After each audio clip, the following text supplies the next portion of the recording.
Kevin Jackson Radio Show. Welcome, everybody. Kevin Jackson here. We're going to have a fun show today. Glad you guys are here. Here's how we're going to begin the show. Let's reduce drunk driving by taking away cars from sober people.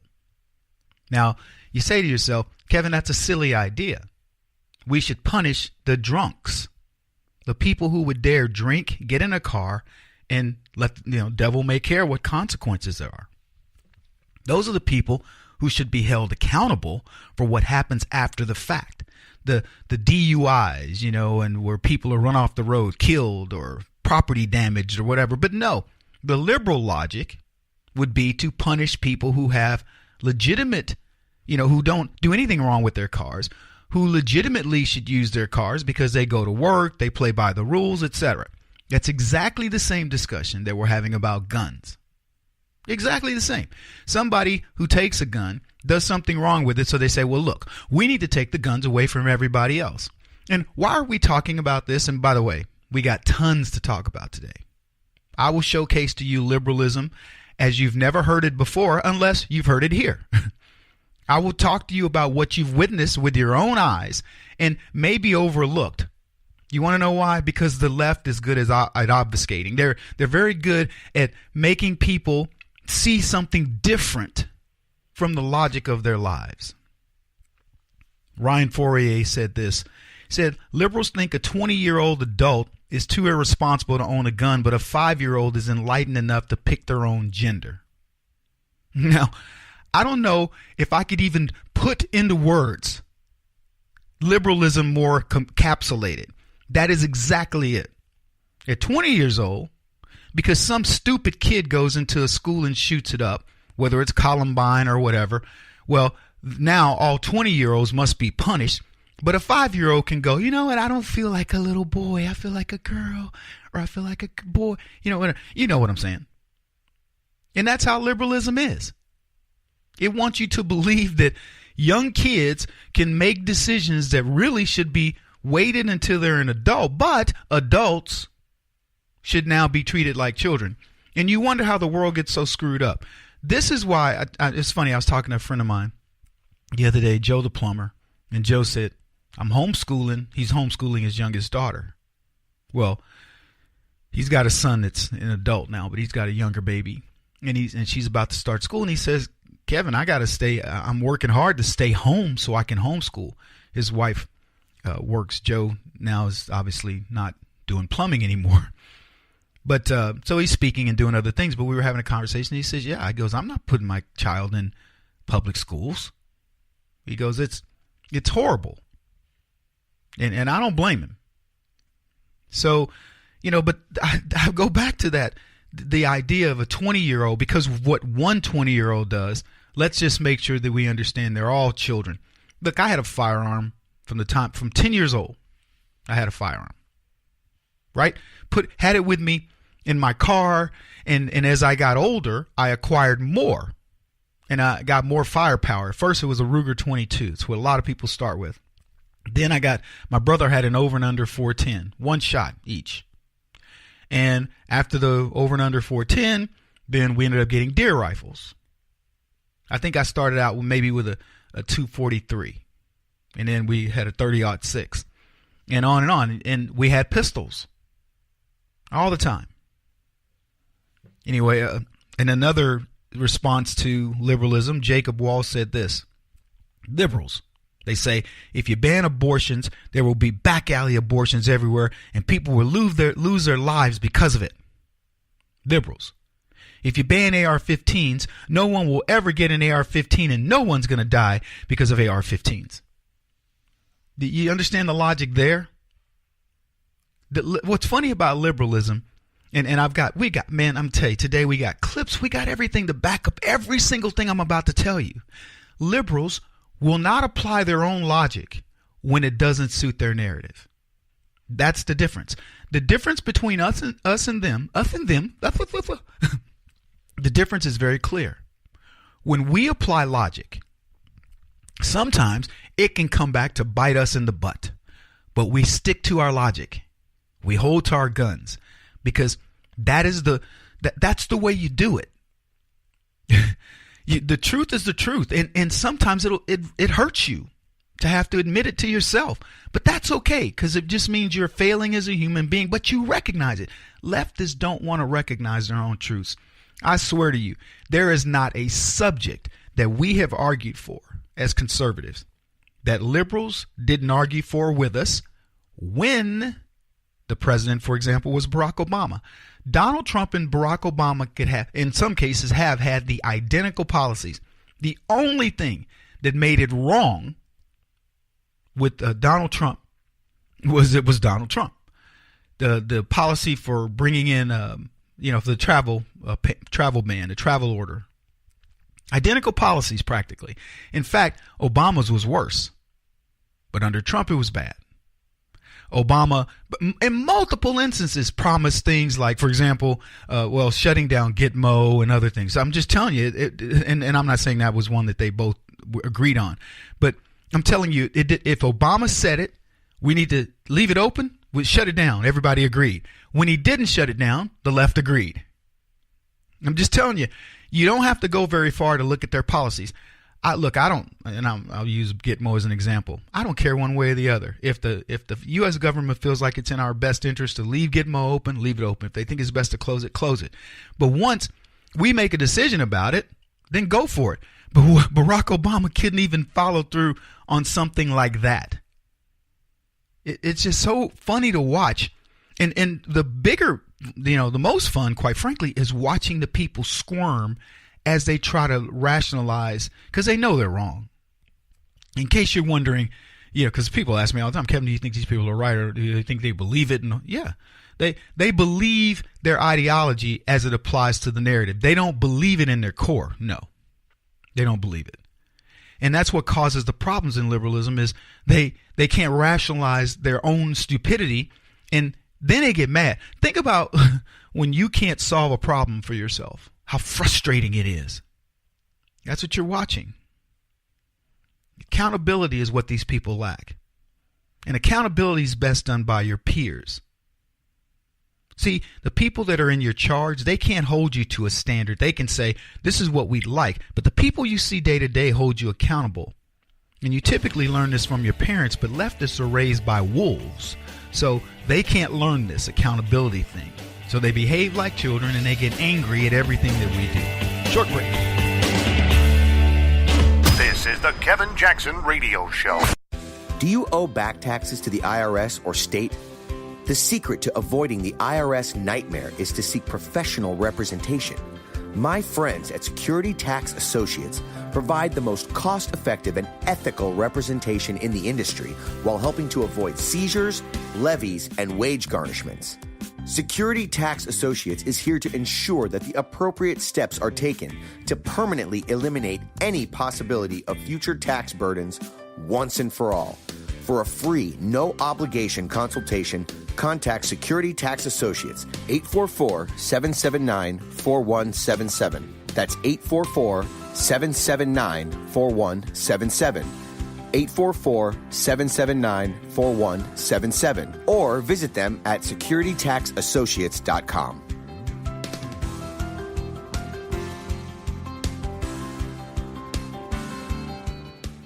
Beth Cook Moranville, author of Closer Than Your Breath, a book of hope. Hope, that wonderful, wonderful four-letter word that you may feel completely out of. I wrote this book to give you great hope. It's not too late. If fetal position is an all too familiar place for you, I understand. If the next 60 seconds are too long, this book is for you. Wherever you are right now, whether you're dealing with divorce or death or sickness, take hope. You are going to make it through this pain. Don't roll your eyes. I've walked this road and I know it. The best is yet to come. Closer Than Your Breath, a book of hope from author and speaker Beth Cook Moranville, can be found on Amazon.com or Kindle.com. For more information, visit closerthanyourBreath.com or on Facebook at Closer Than Your Breath.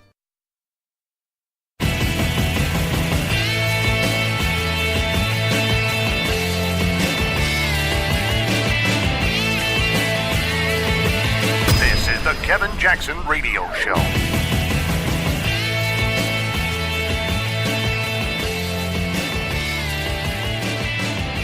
Welcome back, everybody. Kevin Jackson here. Signs, signs, and more signs. I love these signs. And look, I'm not here to just be Mr. Optimist about everything, and then we get our butts kicked in 2018. I was optimistic about President Trump, Donald Trump getting elected, and he got elected. I'm optimistic about what's the state of the economy. I'm optimistic about the trajectory of where we're headed. I'm a risk analyzer. I was a risk analysis guy. I mean, that's what I did. And by the way, we are at big time risk in the movement only because we've gone away from the media controlling us to social media controlling us, and we've now got that in the hands of others. And I'm encouraging you, and don't just listen to me. I want you to go and join teapartycommunity.org, a site that I'm 95% owner of, not fully. And I don't make any money when you join, but the point is, if you join there and we start building that up, we're going to be able to get in front of this thing. Because I'm telling you, in 5 years, if we don't do something dramatic, we're in big trouble. Now, what have we done as a group of conservatives, Christian conservatives? Shouldn't have to say Christian in front of that, but what have we done to thwart the system? We've been beating them up at every turn. I'm going to talk in a few minutes about Hollywood and what's happening there. But before we get into that, let's look at the regular media. Let's look at CNN, for example. I read an article that says CNN's continuing their fall, many viewers choosing to watch other cable news channels like Fox or MSNBC. So I have the report. This is from Forbes. CNN had significant declines in February, ratings dropping 19% in total day and 16% in prime, where the network returned an average of 979,000 total viewers, behind MSNBC 1.85 million and Fox 2.766 million. So if you add NBC and MSNBC and CNN together, Fox almost beats them both. Now here's the breakout. Number 1 is Hannity. Number 2, Tucker Carlson. Number 3, Rachel Maddow. Number 4, Laura Ingraham. Number 5, Special Report with Brett Meyer. Number 6, The Five. Number 7, The Story. And then so Fox has 6 in the top 10, 7 in the top 10, America's Newsroom as well, and MSNBC has 3. Then you get to 11 and you have Hardball with Chris Matthews. And then Fox is 12, 13, 14, 15, 16 and 17, 18 and 19. Then you get to MSNBC and you get to CNN at number 24. Anderson Cooper, 24. So they're struggling. MSNBC, just for the record, is struggling as well. The numbers, like I said, Fox is in the top 25. Fox has 1, 2, 3, 4, 5, 6, 7, 8, 9, 10, 11, 12, 13, 14, 15. 15 of the top 25. Fox. CNN 1. And MSNBC has 1, 2, 3, 4, 5, 6, 7, 8, 9. Yeah. So that math adds up, doesn't it? The reason why I'm even bringing this up is because I'm telling you can look. I don't know what you look for when you're analyzing things.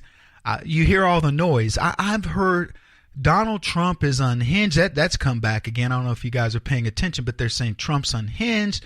The White House is in chaos, and a host of other things. And yet, who's taking the beating? Who has Donald Trump specifically gone after and called them fake news? I think you know the answer. And the direct result of that is reflective in their ratings. And I don't know about you. I can honestly tell you, I have friends that tell me, Kevin, well, we're loyal Fox watchers, but I will, one of my friends said, I click over on CNN every now and then just to hear their lunacy, but I can't leave it on there very often. And I tell them, don't even watch it. Don't even click on. You'll get the highlights. I haven't watched a CNN show. I can honestly tell you it since the last hit I've ever done on CNN, and I don't watch any TV on those. I don't even watch my own hits on Fox, but I watch Fox shows occasionally. I haven't watched CNN in years. I haven't watched MSNBC in years. To me, MSNBC is technically worse than CNN. But what I want to tell you is that you're looking at numbers that would be frightening to most people. But here's what's funny. Don Lemon actually said Donald Trump watches him. Here's the clip. Obviously, it's really important, and I'm glad shows like yours try to do it, which is to have voices that, support the Trump campaign. It would be silly not to let those voices be on TV, but there are times where Trump surrogates, I feel, don't express themselves honestly. They're supporting the president, but you know that if the camera stopped, they would express a different opinion. How do you handle that? I just confront it head on. Yeah. Listen, I think that especially my show, which was a big panel show that he watches all the time, by the way, but I think we were sort of the canary in the coal mine, canaries in the coal mine, or the canary in the coal mine, because a lot of the people who either became surrogates for the campaign once he became the nominee, or who were working in the White House, were on my show as guests. And oftentimes they were supporting other people. And so I just see the absurdity of it. I know, the history of the people, and I'll just say, come on, let's just be real. Yes, and by that you mean that a lot of these people worked for other Republican candidates and spoke just as ill about Donald Trump as people on the left do now. Yeah, absolutely, if not more so, because they were, vehemently against him until he clinched the nomination, and then all of a sudden they're like, oh, wow, this is our guy. He's great, and he is the moral leader, and he's going to do great for the country. And I was like, what about last week when you said he built his business on the backs of poor people? Like, how did that change all of a sudden? So, I hit him with that. I'm glad you did. I'm very glad you did. You mentioned that he watches your show. That does seem he has definitely used social media to comment on your show. And have you heard from people close to the Trump administration that he's still actively watching? Every time someone comes on, if they happen to work in Washington or at the White House or near the White House, they'll tell me the president watches you every night. If they're a surrogate and they go to the White House for some sort of meeting, they'll come back and say, the president watches you every night. There you have it.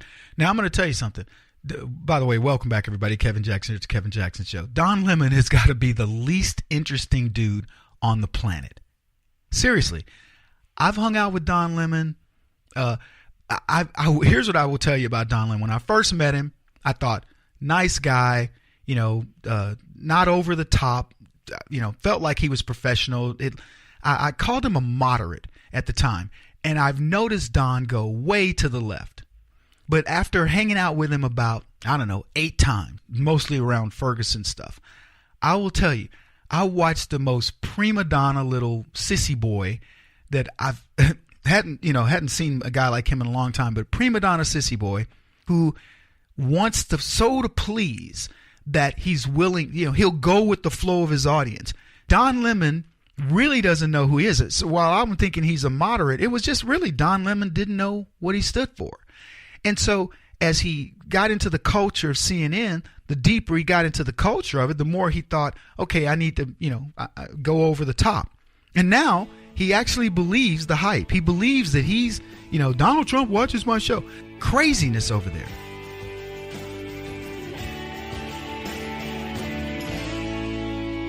This is the Kevin Jackson Radio Show.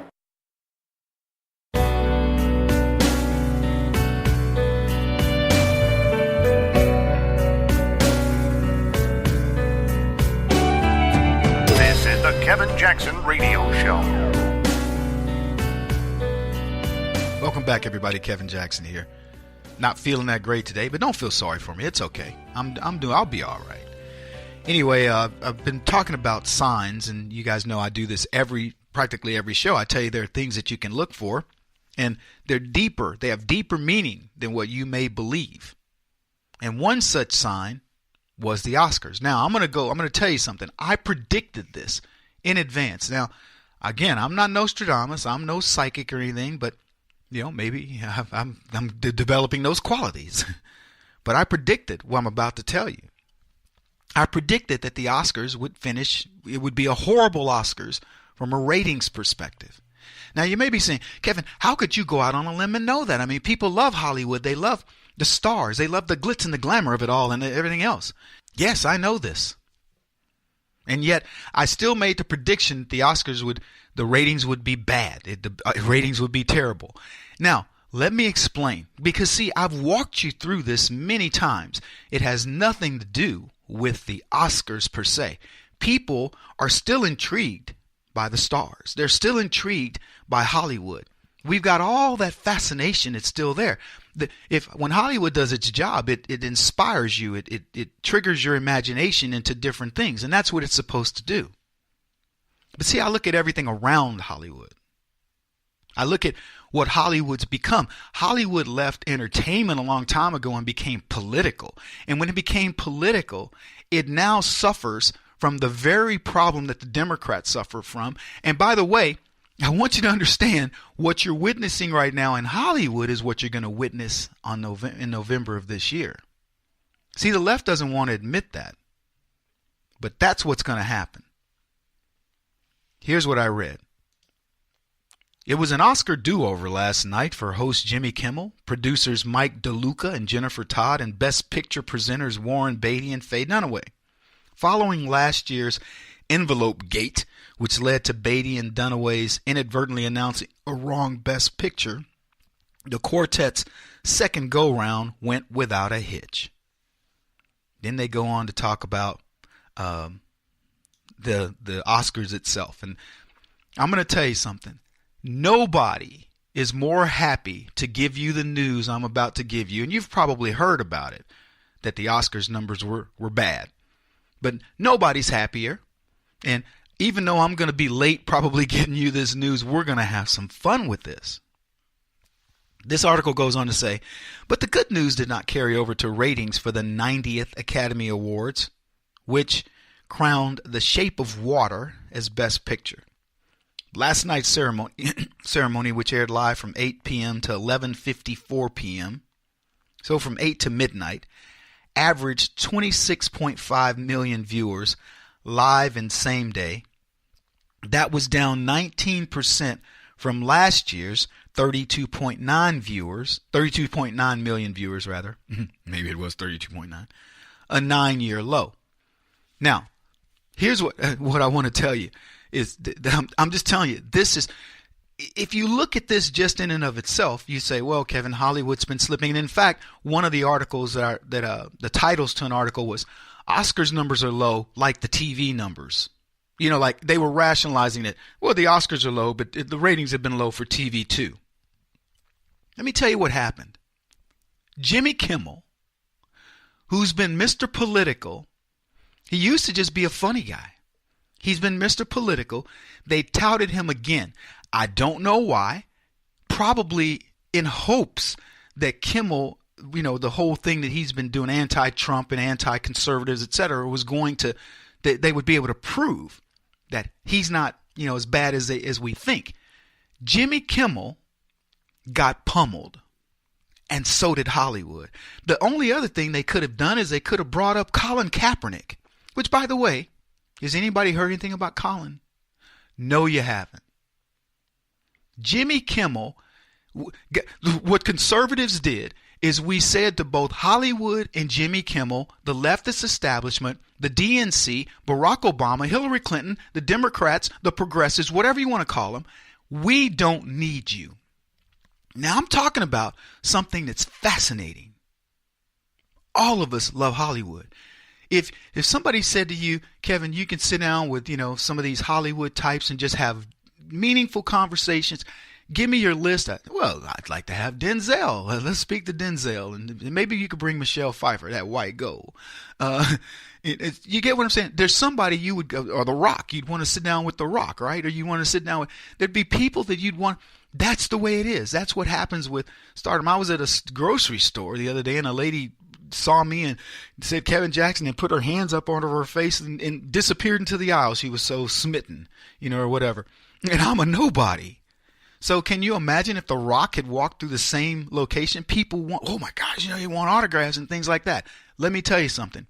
Hollywood, Jimmy Kimmel, the DNC, all of them, they are killing your natural instinct to want to do that. And that's what's bad for them. See, that's the guttural thing that we used to not care about. We wouldn't care about a person's politics. You didn't even know their politics for the most part. You'd run up and, oh my gosh, it's so-and-so. You're a star. I've seen you. I love your film. Or, you were really good in this, or just whatever. You want to get a selfie, a picture, whatever. Psst, man, I see these putzes. I don't even give them the time of day. I've been at, I can't tell you how many events I've been to. I'll see one of these, they're A-list actors or actresses, and I have zero want to spend any time with them. Matt Damon if he invited me to dinner, I wouldn't go. George Clooney and others, I wouldn't go. For what? Anyway, they say despite the fact that The Shape of Water was the highest grossing Best Picture winner in 5 years, the Oscar ratings doom and gloom was foreshadowed by the first numbers to come in this morning. Now, this is way after the Oscars that we're talking about this. I want the audience to be clear that I'm reading an article that came the very next day. Now, I told you guys, when I got on Twitter, they had this live stream of the Oscars, and I shut it down. And it was funny. I heard many other people say the same thing. Oh, I saw it was the Oscars, and I shut it down. We are targeting them. There would have been a time where I would have left that up, and I would have watched it for a little bit. I would have watched the red carpet. I watched none of it. I couldn't tell you what gown was worn, hairstyle, who looked pretty, who looked ugly, nothing. I followed none of it. And I'm going to tell you, I believe the overwhelming majority of you did identically the same thing. Now, why am I talking about this so much? This is not about just blasting Hollywood. Hollywood hasn't been in our favor for the better part of 2 decades, maybe longer. And we've endured it. So what's going on? Why is this a big deal? It is a big deal because this is the bellwether of everything that we've talked about. This is as good as it gets for the left. This is DC on steroids, the glitziest of the DC. This is an extension of the leftist ideology on being showcased. And what you're watching, folks, is you are watching the decline of the Democrats. So let me give you some numbers. In 2001, 42.9 million people watched the Oscars. I want to fast. So let me just go through these real quick. Stayed the same in 2002. It dropped to 33 million in 2003, but it was 43.5 million in 2004 and stayed in that range. 2008, the Oscars dropped to 32 million.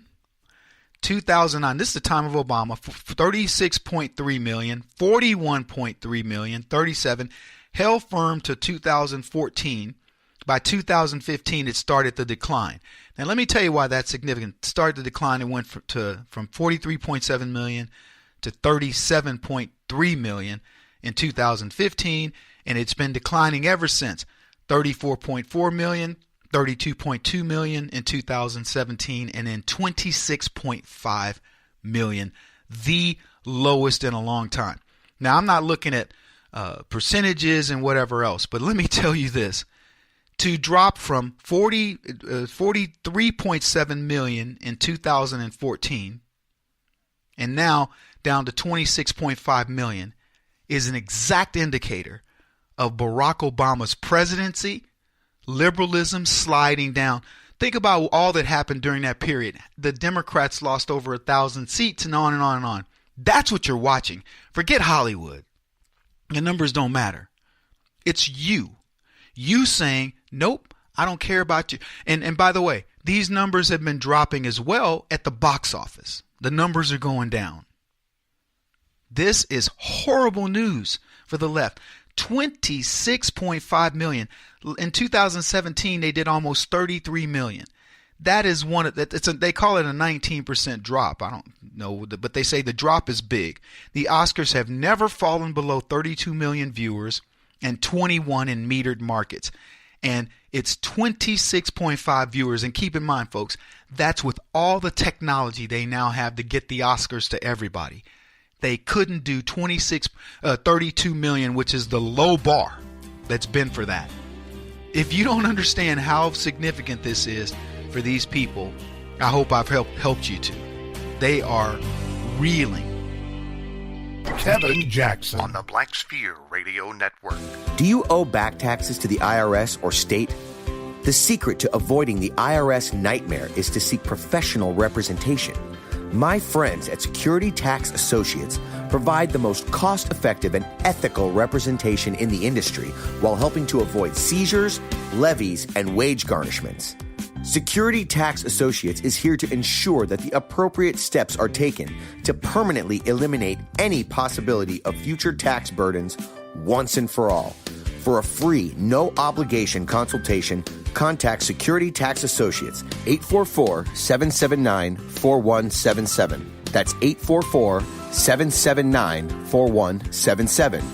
844-779-4177. Or visit them at securitytaxassociates.com.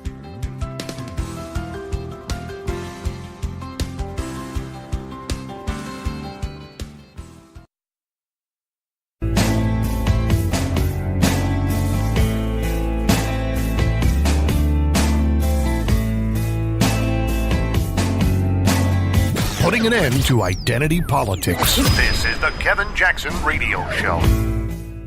Welcome back, everybody. Kevin Jackson here. So, CNN sent a film crew to Thailand to look for a prostitute or something that supposedly spent time with Donald Trump. And I'll be honest with you, whether it happened or it didn't, I don't really care. I know there are those who are going to be sanctimonious and says, if he was with a Thailand, whatever prostitute, they're just going to, to defend their sensibilities. Let me tell you what offends my sensibilities. When the government steals my money, when Hillary Clinton doesn't go to prison for crimes that other people have gone to, for a lot less, gone to prison for, and so on and so forth. That's what I care about. It isn't that, I believe me, I care about the morality of these types of issues and things, but I don't care about it with respect to the witch hunt that's going on by the leftist media. What's funny about the leftist media is they won't investigate a single thing about Barack Obama going to bathhouses or Hillary Clinton possibly being bisexual, but they want to know if Donald Trump was with a prostitute in Thailand. Okay, so if we wanted to go there, and I've gone there this way before. Look, this dude's a billionaire. I don't know what his fantasies and indulgences are, but I know this. They aren't mine. He could go far more crazy on his stuff, and as far as I'm concerned, he's shown restraint. So, if that's what you want to hunt for. But I think it's so ridiculous that in the public discourse, things that are so important, people getting shot in schools, people trying to build nuclear weapons in order to attack us for no reason, an economy that we all need to be concerned about and what we're going to leave for our children and so on and so forth. And what is the left concerned about? Oh, Donald Trump may have slept with a prostitute in Thailand. Really? Who else? Let me tell you something. Go find me a billionaire and I'll show you, like I said, the craziness that can come into your head when you have that kind of money. I don't even know what it is. Now, I will say this. I don't believe it. I'll be honest with you. I don't believe it. But I just want to level set that if it comes back that Donald Trump had a girlfriend in Thailand who's a prostitute, I wouldn't care. And I'm not in the sense of I'd care about it from the standpoint of his marriage to Melania and all that, but I wouldn't care about it otherwise. I just wouldn't.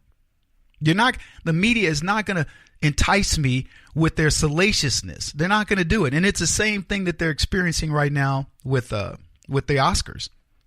And it's the same thing that they're experiencing with CNN.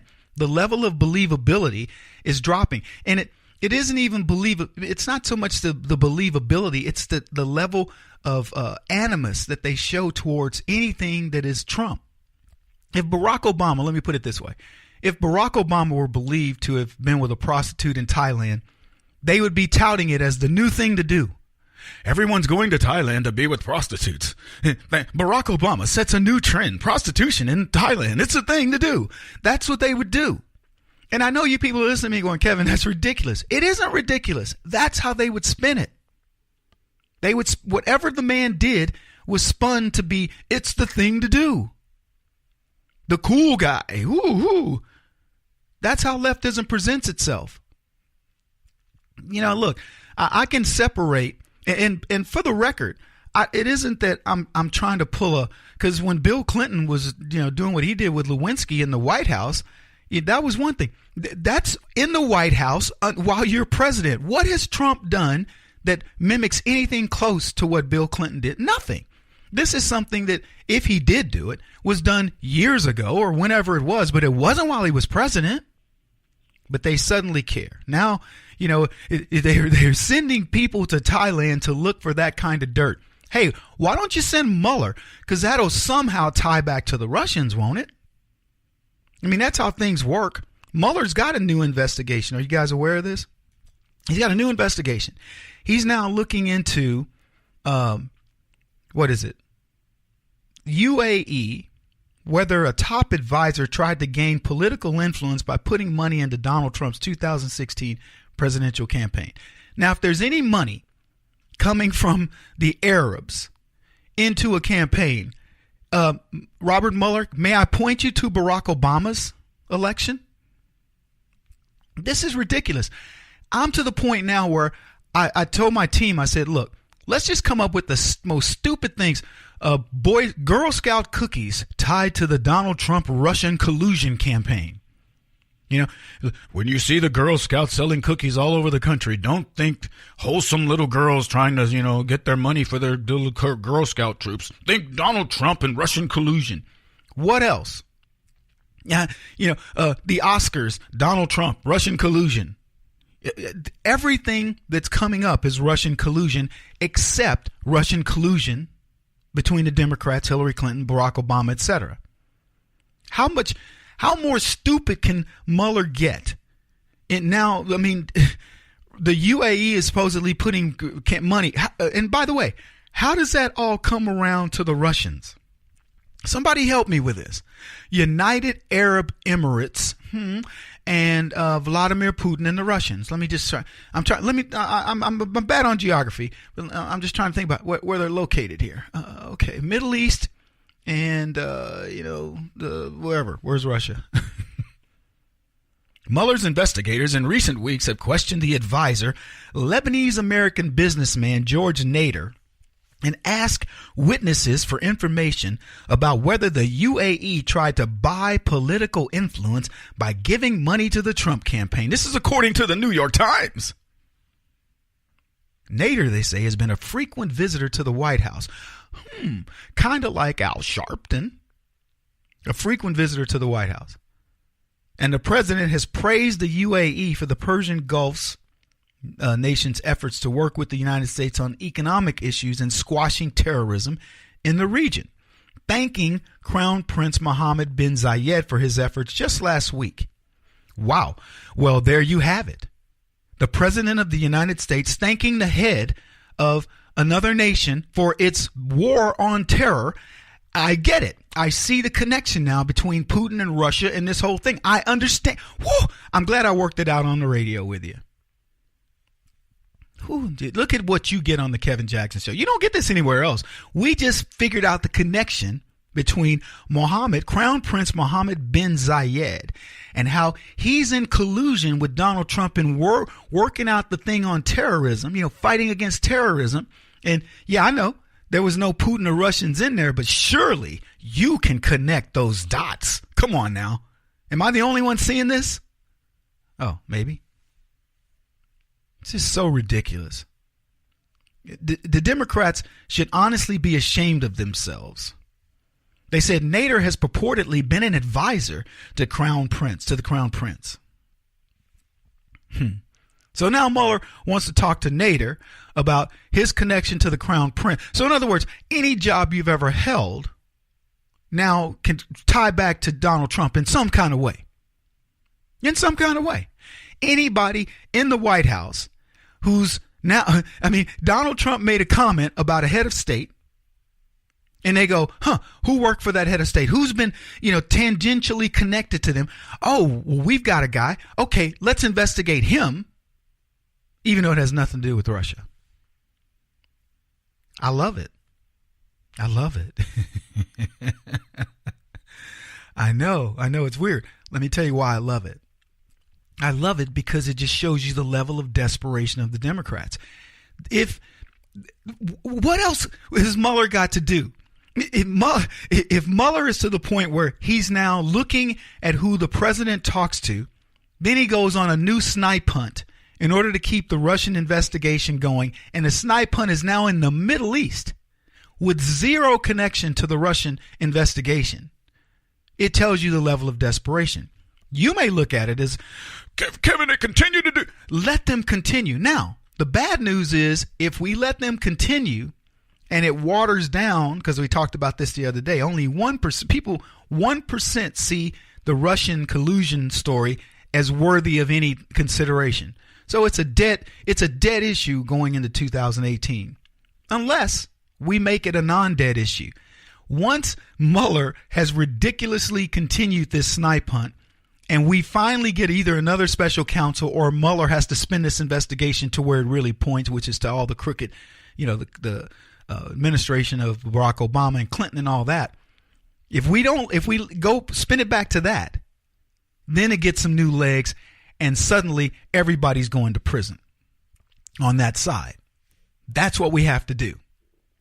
So I know the game they're playing here. I told you guys the other day, they know there's nothing there. The only thing they can do now is stretch it out, and they're stretching it out because they're looking for this exponential curve, decaying curve, to where they had it up there so high where if you go on a Twitter feed, that's all the leftists were talking about. Donald Trump should be in prison. He's with the Russians. And now suddenly, it's going away. People don't care. And that's exactly what the left wants. We're going to make them care. We're going to spin it back on them. He won't stop until he's the top-rated radio talk show host in America. What kind of weird competitive freak are you? This is the Kevin Jackson Radio Show.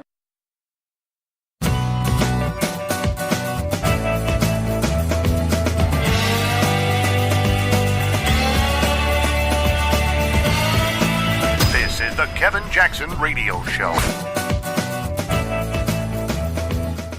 I love that the left wants to depict Donald Trump as a crazy man. Welcome. Kevin Jackson here. It's the Kevin Jackson Show. KJRadio.com. 844-551-8255 if you want to call us.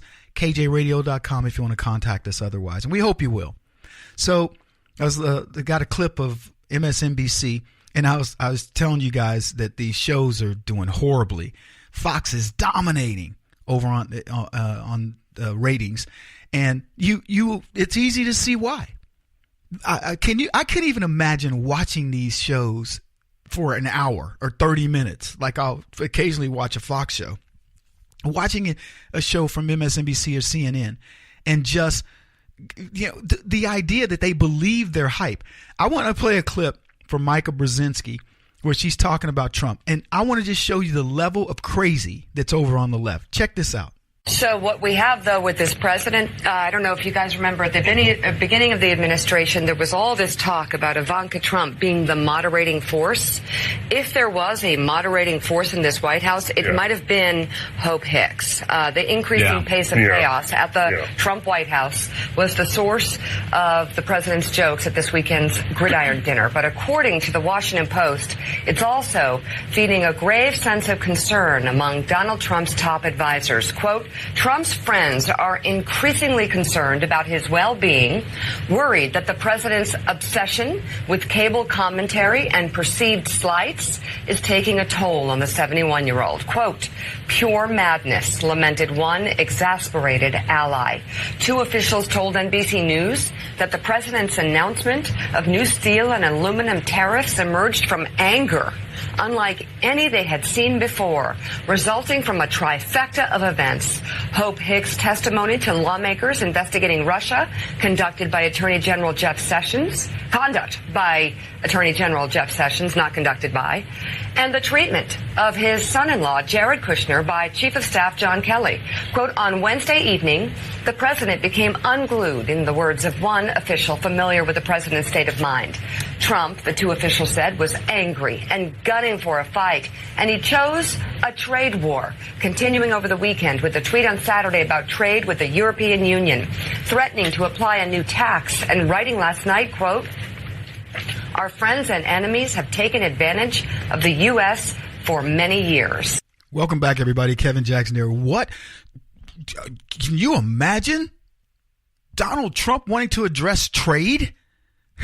God, it's pure madness over there. I love this clip. It says so much. And let me begin at the beginning. Ivanka Trump is what is who everybody said was the, quote, moderating force at the White House. Then Micah Brzezinski says, no, it was Hope Hicks. And the reason why they chose Hope Hicks is because she's now gone. So there is no more moderating influence, a moderating force at the White House for Donald Trump. So now he's back to being, dun, dun, dun, dun, unhinged. The guy who had the best first-year presidency in the modern history, certainly, if not history, is unhinged. The guy who recognizes the trade imbalance. He says it's $800 billion. I don't know if it was that much, but it's certainly billions of dollars. And I know it's well north of $500 billion. And Donald Trump says we're losing well over $500 billion in trade. And they say he's unhinged because he wants to figure it out. That's what they're saying. And I love all of the fact-based reporting that Micah Brzezinski. So-and-so said based on this source of a friend and my cousin Pookie Nim. That's who's essentially giving you the report that Donald Trump is unhinged. Great. I love grave concerns about his well-being. His obsession with cable commentary is taking a toll. Played a clip last hour of Don Lemon going on a some late night talk show. I think it was Seth Meyers. Probably the least known of all these talk show hosts. They have Don Lemon, the least interesting man in the world, and he says, I've been told that Donald Trump, people that go to the White House that are friends of mine, say that Donald Trump, he's watching my show. Don Lemon must be out of his mind if he believes that Donald Trump gives a crap about his little rinky-dink show, which, by the way, isn't anywhere near, it's not even in the top 25. The only show that they had in the top 25, CNN, in the latest ratings of February, was Anderson Cooper at number 24. That's how bad things are at CNN. Don Lemon, he would barely carry a cable, what they call, those cable access channel. The dude is a nobody. I don't even need to tell you, I don't watch CNN, but I've been on Don Lemon's show multiple times, and I'm telling you right now, you want to talk about unhinged? That's a guy that's unhinged. I've watched Don Lemon try to get news stories. He walked off set one time because he got upset because somebody mentioned fake news. But anyway, back to MSNBC. So they say he's obsessed with them, what they're saying about him. Let me tell you something about billionaires who are successful in their businesses. They don't give a crap about what you think. They don't give a crap about what you say. They may respond to it. If somebody says, yeah, CNN said this about you, or MSNBC said this, he might respond. But if you think he's obsessing over you, you are delusional. There's not a leader that I've ever met, and I've met some of the most prominent people in business in the world. There's not one that I've met who would obsess over what somebody else believes. One of the qualities of leadership is you don't give a crap. You have a job to do, and if you're worrying about what other people think about it, you are not a leader. Leaders, I'm not saying they don't take in the inputs, but are you kidding? Obsessing over cable news? And then I love this, pure madness, exasperating. They went on to give you a beautiful description of how bad things are at the White House, and they say the new tariffs came from anger. That's right. Hope Hicks and Sessions and all these things were brewing. John Kelly's treatment of Jared Kushner, the Trump's son-in-law. And they said Donald Trump was angry and he blew up. He was gunning for a fight. And you know what he decided to do? And all of that fit of rage that he had, he decided he was going to address the $500 billion plus trade deficit that America experiences every year and try to put that money back into the American economy. Can you believe that? How deranged is this man? And I love it. Because, as you know, that's common sense. Donald Trump's doing his job. They want to present it as he's unhinged. Well, we know who he is. This is the Kevin Jackson Radio Show. Do you owe back taxes to the IRS or state? The secret to avoiding the IRS nightmare is to seek professional representation. My friends at Security Tax Associates provide the most cost-effective and ethical representation in the industry while helping to avoid seizures, levies, and wage garnishments. Security Tax Associates is here to ensure that the appropriate steps are taken to permanently eliminate any possibility of future tax burdens once and for all. For a free, no-obligation consultation, contact Security Tax Associates, 844-779-4177. That's 844-779-4177. 844-779-4177. Or visit them at securitytaxassociates.com.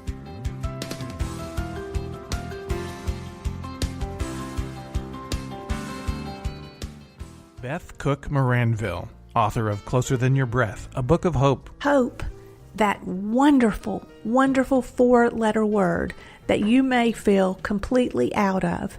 I wrote this book to give you great hope. It's not too late. If fetal position is an all too familiar place for you, I understand. If the next 60 seconds are too long, this book is for you. Wherever you are right now, whether you're dealing with divorce or death or sickness, take hope. You are going to make it through this pain. Don't roll your eyes. I've walked this road and I know it. The best is yet to come. Closer Than Your Breath, a book of hope from author and speaker Beth Cook Moranville, can be found on Amazon.com or Kindle.com. For more information, visit closerthanyourBreath.com or on Facebook at Closer Than Your Breath.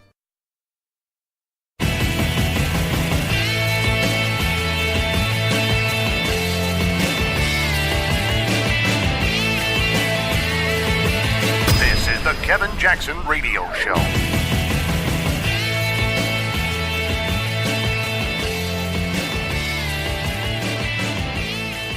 Welcome back, everybody. They had a thing called the Gridiron Dinner. Now, I don't know what it is, but I'll read this to you. It says, the Gridiron Dinner last night was fun. This is Donald Trump. He says, I'm accomplishing a lot in Washington and have never had a better time doing something, especially since this is for the American people. He tweeted that on Sunday. Now, I talked about just literally the last segment. By the way, if you want to check out anything that we've got up, you can go at any time you want, 24/7 on demand, kjradio.com, and hear what I said. But I did a clip from Micah Brzezinski where she talked about Donald Trump being unhinged, and what he tweeted after, think it was after the Gridiron Dinner, about trade. The fact that he said it was an $800 billion trade deficit, and they said Trump was unhinged when he went into this. That they call it was a trade tirade. All the things leading up to Donald Trump deciding he wants to get this $800 billion back into our economy was because of he's losing it. He's mentally unstable. And, it's because of the pressures of the presidency. Now, let me tell you, I'm just going to go on human nature, because I'm going to tell you right now, I am not close to the president. I have friends in his administration, but I'm not close to him. I don't know much about him. I will see him soon at Mar-a-Lago. But here's my point. I know a little bit about human nature, and I don't see anything. I see a dude having a blast. That's what I see. I see a guy who wakes up every day, and he thought building the Trump enterprises was his purpose. When Donald Trump wrote his books, when he started his TV show, all the knowledge that he imparts onto people about, business and success, nothing compares to what he's doing right now as the president of the United States. And I told people, when Donald Trump he said something after end of year one that I thought was the biggest warning that the Democrats could have taken from anything he's ever said. And Donald Trump said this, and I'm paraphrasing. He said, we had a pretty good year one, and I really didn't know what I was doing. Now, he's not saying that in the sense of I'm an idiot and everything happened by accident. He's saying I now understand the job a lot better. I now know a lot more about what the role is and what I can and can't do and how I can influence things. And so that was the end of year one. And I said, man, you take a guy with his kind of smarts who is constantly being underestimated by his opponent, the anti-Americans on the left, and he's got a year under his belt and he knows what he's doing. I remember my first year in sales, as an example, when I transitioned from engineering into sales. And I look back on my notes, and I was successful in sales to a degree. But what really, when I look back at my notes, it was like, I was successful, but boy, I didn't know a lot of things. Year 2, I was salesman of the year. That's a true story. I transitioned from engineering into sales in 1987. In 1988 and 1989, in the 2 additional years, I was at a company for 3 years. I was their salesman of the year for 2 of the 3 years that I worked for them. Guess what I did in the 4th year? You guys, do you know this story? In the 4th year, I bought the company. I'm just telling you, when you look at a guy like Trump, I'm telling you what my track record was. I transitioned from engineering into sales, 1987. And I scraped by doubling my income as an engineer. This in year 2 and year 3 of my tenure at that company, I bought it. I mean, I was salesman of the year. I quadrupled my engineer. I quadrupled my salary as an engineer the 2nd year, and I blew the numbers out of the park. In the 4th year, I bought my own company. That's what you're watching. You're watching Donald Trump say, I had a decent year. I certainly did better than I did as a businessman. So let's say he doubled what he was able to do as a businessman. Year 2 and year 3, if he has anything close to what I did, once I knew what the ropes were, I blew it out the park. And so what I'm telling you guys is this year, Donald Trump blows it out of the park. And you know what else is going to help him? The stock market settling. The stock market is just, boom, it's just right there. It's up from the time he was president. And he even said this. He goes, hey, I want that stock market to slow down. I don't need the stock market to continue to go through the roof because I need room for the other stuff to kick in. And that's exactly what's happening. I'm just telling you, folks, this is where you want things to go. Anyway, the Gridiron Dinner, they say it took place Saturday night in Washington, D.C. Dozens of journalists and politicians trading lighthearted jokes. During his speech, Trump joked that he was late because Jared couldn't get through security, which I thought was really one of the funniest quips. Son-in-law Jared Kushner having his security downgraded. And it was funny, one of my buddies, who's a Goldman Sachs guy, good friend of mine, went to SMU, he says he's mad at Trump.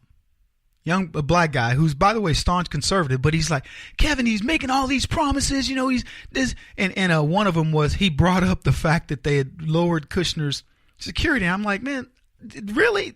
That's the stuff you're going to get mad at? And I walked him through it because he's like, man, we're going to get our butts beat in November. And I'm telling this guy, what planet are you on, Marcellus? We're going to crush the left. I'm telling you guys, we're going to crush the left. I want you to understand the lunacy they live under. They believe that Donald Trump should be impeached. They believe that this fake Russian narrative, I mean, they're the only ones. The populace doesn't give a crap about Russia, but they believe that it's a big deal. They ignore all of the good signs in the economy. They don't believe that the tax cuts, the crumbs, are going to impact the election. They don't. And I could go on. There's 3 or 4 things that one of them he talked about was he hasn't repealed Obamacare. I said, man, nobody's worried about Obamacare. Nobody's worried about the tax. That's gone. Nobody's worried about going to the hospital anymore. Trump's going to have a solution in place before November of this year that more than meets the needs of people's health care. More than. And not to mention, the majority of the people, whether the media tells you this or not, they are happy that Donald Trump is getting rid of whatever aspects of Obamacare that they have to face. Get over it, folks. What you're watching with Donald Trump when he was at the Gridiron Dinner is a guy who is becoming so much at ease. He's like, psst, Man, this is a fun job. I get up in the morning knowing I'm going to tackle a series of new problems. And what's interesting is if you think about how Trump likes to get things accomplished and how he knows how to delegate, and not he can tell his staff, don't worry about the media. Don't worry about these other little things that DC used to get you concerned about. We're going to go, take care of business. I want you to think about that accountability factor. It's one thing when somebody's talking smack about you, and the way you shut them up is by accomplishing something. That's what Trump is doing. And the left have no defense for a person who's accountable.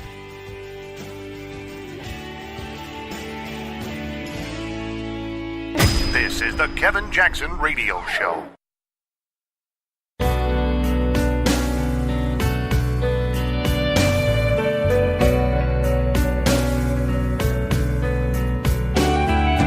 This is the Kevin Jackson Radio Show. What's up, yo? Kevin Jackson here. It's the Kevin Jackson Show. KJRadio.com. A listener said this of my show. I believe, what's his name? His name is Mark. Yeah, Mark from Texas. Love the show. Something you've been talking about reminded me of a strange thing that happened years ago related to that union dues thing. I was talking about the union dues and the fact that the union is such a racket because you pay your dues if you want to be in the union. If you want to opt out, and this is in New Jersey, if you want to opt out of the union, you pay 75 cents on a dollar. So if it's $100 to be in the union a month, you pay 75 to opt out. What kind of deal is that? And I was explaining that the union, one of the things that Sotomayor said in this Janus case that's before the Supreme Court is, well, if you're going to benefit even tangentially from something that the union does, you pay your dues because you're still going to benefit from them. And so the counter argument to that would be, well, what if they don't do anything that's of benefit? What if they don't get collective bargaining in my favor the way I want it? What happens then? Have I paid my dues for nothing? So it's a horrible way to look at it. Then she says she compared it to the Bar Association, where all lawyers are required to be part of the bar. That's a different thing. That's a public service where people are you're become an officer of the court, so to speak.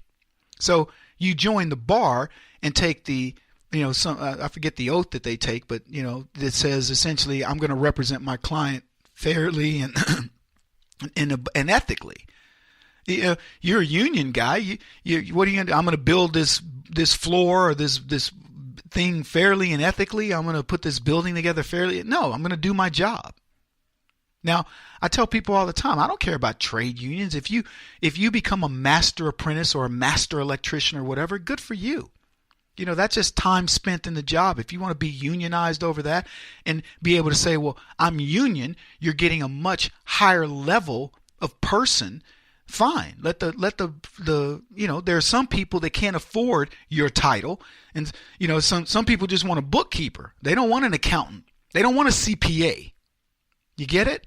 So that's what I was talking about. Anyway, he goes on to say this. I was a state employee in Nebraska for about 25 years ago, and refused to allow the union to extract my union dues by citing a law that said you had to consent to any deductions from your paycheck. He says, I'm probably lucky they didn't have me beat up. I got away with it and never paid union dues. Everybody thought you had to pay, but my stand was not challenged. I mean, I'm putting this out there for people that may want to try this, regardless of the Janus decision. He says he got away with it because he says you have to consent to have any deductions from your paycheck. And he apparently never did.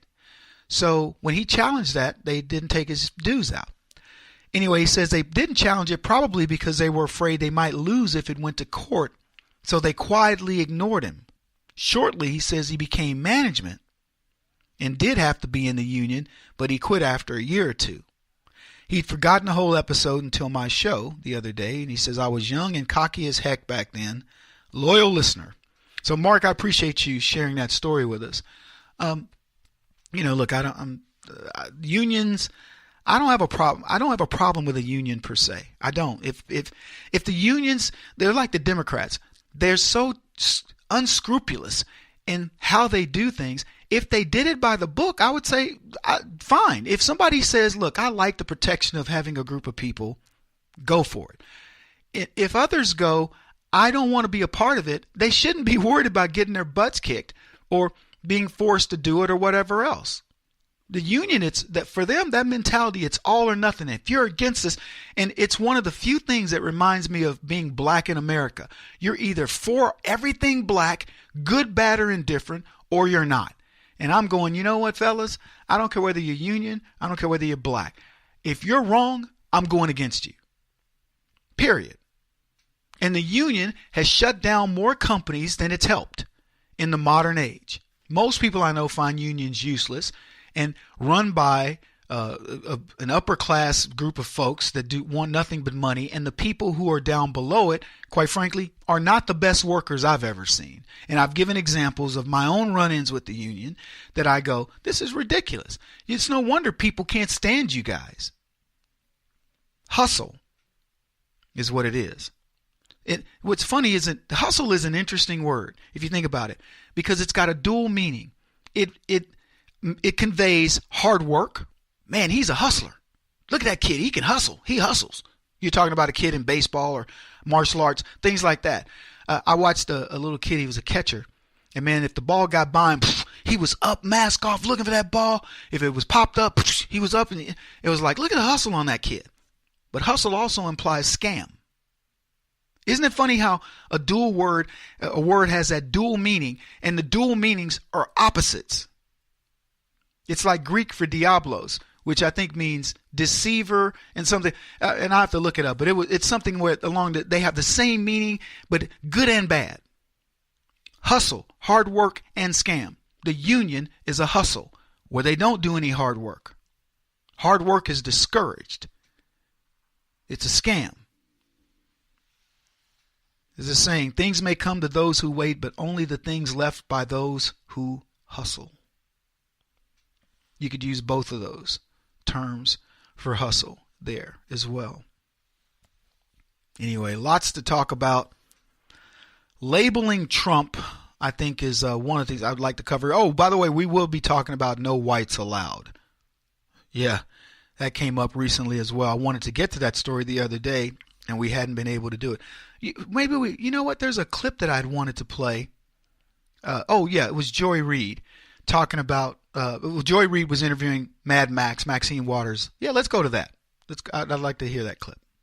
On Saturday night, in his first appearance at that aforementioned gridiron dinner, Donald Trump made his best attempt to be funny in the tradition of nearly every U.S. president who's attended the annual media event.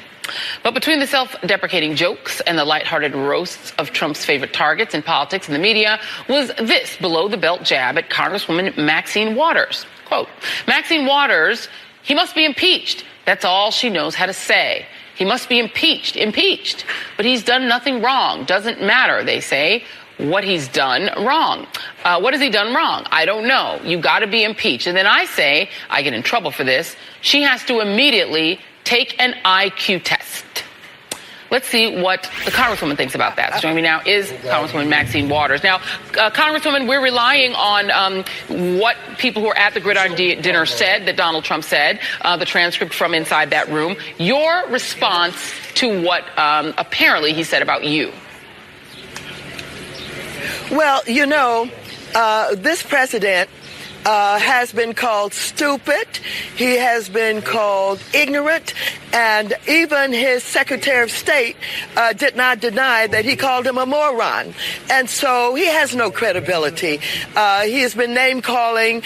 He's been saying all kinds of things. And I certainly expected him to come out with some racist remarks about me. So he did exactly what I expect him to do. And by the way, I'm told he wasn't funny at all.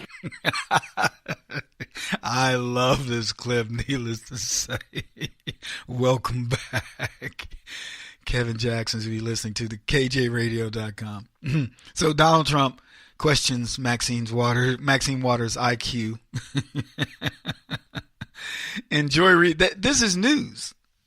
By the way, it's a tongue-in-cheek event, the gridiron dinner, which I didn't know much about. I've heard about the White House Correspondents' Dinner, but it's a tongue-in-cheek event. And, you know, they decide they're going to cover this because he calls out Maxine Waters.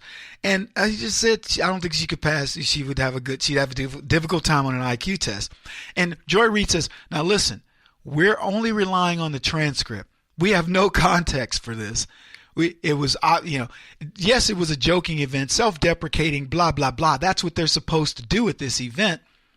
But let's take it seriously, with Maxine Waters, who, by the way, does indeed want to see Donald Trump impeached. And then what does she say?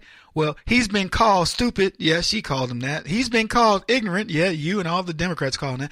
He's been called, even his chief of staff, whatever, called him a moron. I don't think that was ever vetted out. Because I don't believe that anybody that works in the Trump campaign would call him a moron. But she says that he says it. I don't believe her, but she said it. But she says he has no credibility, resorts to name calling. But as everybody caught at the very end, I know you did, don't pretend you didn't. She says, and leave it to him to use a racist comment. Now, I don't know what she's referring to. His comment was she has a low IQ. Couldn't pass an IQ test or whatever. And how's that racist? You guys want to? I'm curious. I'm not trying to be funny. I'm curious. How's that racist? And what it proves to me, and I'm sure it proves it to you as well, it doesn't matter what anybody says. The left is going to go there. That's what Waters did. Kevin Jackson on the Black Sphere Radio Network. Do you owe back taxes to the IRS or state? The secret to avoiding the IRS nightmare is to seek professional representation. My friends at Security Tax Associates provide the most cost-effective and ethical representation in the industry while helping to avoid seizures, levies, and wage garnishments. Security Tax Associates is here to ensure that the appropriate steps are taken to permanently eliminate any possibility of future tax burdens once and for all. For a free, no-obligation consultation, contact Security Tax Associates, 844-779-4177. That's 844-779-4177. 844-779-4177. Or visit them at securitytaxassociates.com.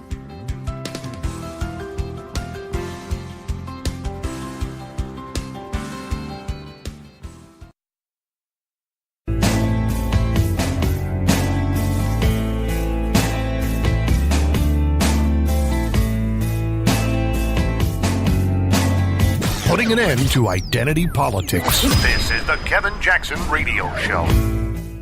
Black people will move heaven and earth to get out of a black neighborhood and move to a, quote, white neighborhood. Welcome, everybody. Kevin Jackson here. I'm not telling you something you don't already know. And I know there are people out there going, can he say that? Yes, I can. I can say that. You want to know why I can say that? Because it's the truth. See, I grew up around a lot of black people. For those of you who are wondering, I am indeed black. Yes, he's a black man who enunciates. But anyway, growing up black, let me tell you something. To a person, everybody I knew wanted to move from my neighborhood when I was a kid and get into a nicer neighborhood. And it was typically a white neighborhood. Now, it might have been a little uneasy at first because there's all these white folks. But the minute they got there and white folks started doing how white folks were, that was the end of it. It was there the occasional, we don't want your content here, that was depicted in the movies? Certainly. You knew it before you even moved in. People act like, no, you got there and then suddenly people turned. Nobody turned. If you were going to move into a neighborhood, you already knew that they didn't want blacks. And by the way, those days ended in the 70s, by worst case, the 80s. There's hardly a person alive today that can't live anywhere they choose. Anywhere. And let me tell you, all these diehard Black Lives Matter, Hollywood bourgeois cocktail sipping fakes and frauds, they all want to leave the hood. And guess where they live? They live where the demographic is not even close to black, the 13% black in the population. It'll be 2% black people in their neighborhood at best. But they'll act like Black Lives Matter, man. Police treat us different, and they cry and and decry everything that's going on in society as they completely remove themselves. Chris Rock talked about it. My daughters don't know nothing about being black. My daughters grow up white. I'm afraid they don't know nothing. His daughters have no experience in the so-called black experience. All the things that Chris Rock talks about, his daughters don't have a clue. They will listen to their dad's humor, his old tapes, and go, I don't get it. I don't get it, Daddy. How'd you make so much money? They have no idea. He admitted it. But let me tell you something. Angst on top of angst with white folks. No whites allowed. Let me tell you, what's funny, when you look at the world, and I've talked about this before, the population of whites is nowhere near the dominant population. Asians and all kinds of Latinos and Muslims, they're all much larger in population than white folks. White folks get a little block of land and they do something with it, whether it's Australia or not New Zealand, but even though New Zealand technically is a bunch of white folks too. I mean, but it's South Pacific. But whether it's Australian or Scandinavia, little countries. England, little countries. Little white countries, they talk like this. Hello, how are you? Very nice. And now there's suddenly everything that you talk about. We got to multiculturalize, man. It's too white in America. You have a whole group of people talking about the blackening of America, the browning of America. It's too white for them. Yet, you never hear anybody talk about the lightening or the whitening, if you will, of Africa, the whitening, if you will, of Central America, South America. Never happens. That discussion will never come up in probably a million years. Because nobody wants to live in those countries, number one. And so what they're effectively saying is we want to bring these countries that are struggling, that have all this kind of, they've got all kinds of issues. And we want to bring those people into civilized society. Now, if you were to tell me we're going to do what's the movie where the guy works with the lady and makes her into a lady? My Fair Lady? No, it wasn't. But anyway, he's going to make her into a lady, right? The rain in Spain falls mainly. You don't even know. Y'all too young. But there was a guy who worked on a lady who was very raw, and he's going to make her into a lady. Maybe it is My Fair Lady. But the point is, if you wanted to do that, that's fine. You want to bring somebody into culture, but we don't do that. They bring people into the culture, and then they say, hey, people that created an amazing culture of, sophisticates and high thinkers, etc. We're going to dumb you down by making you adjust to this new culture. That's what the left does. So now you've got no whites allowed.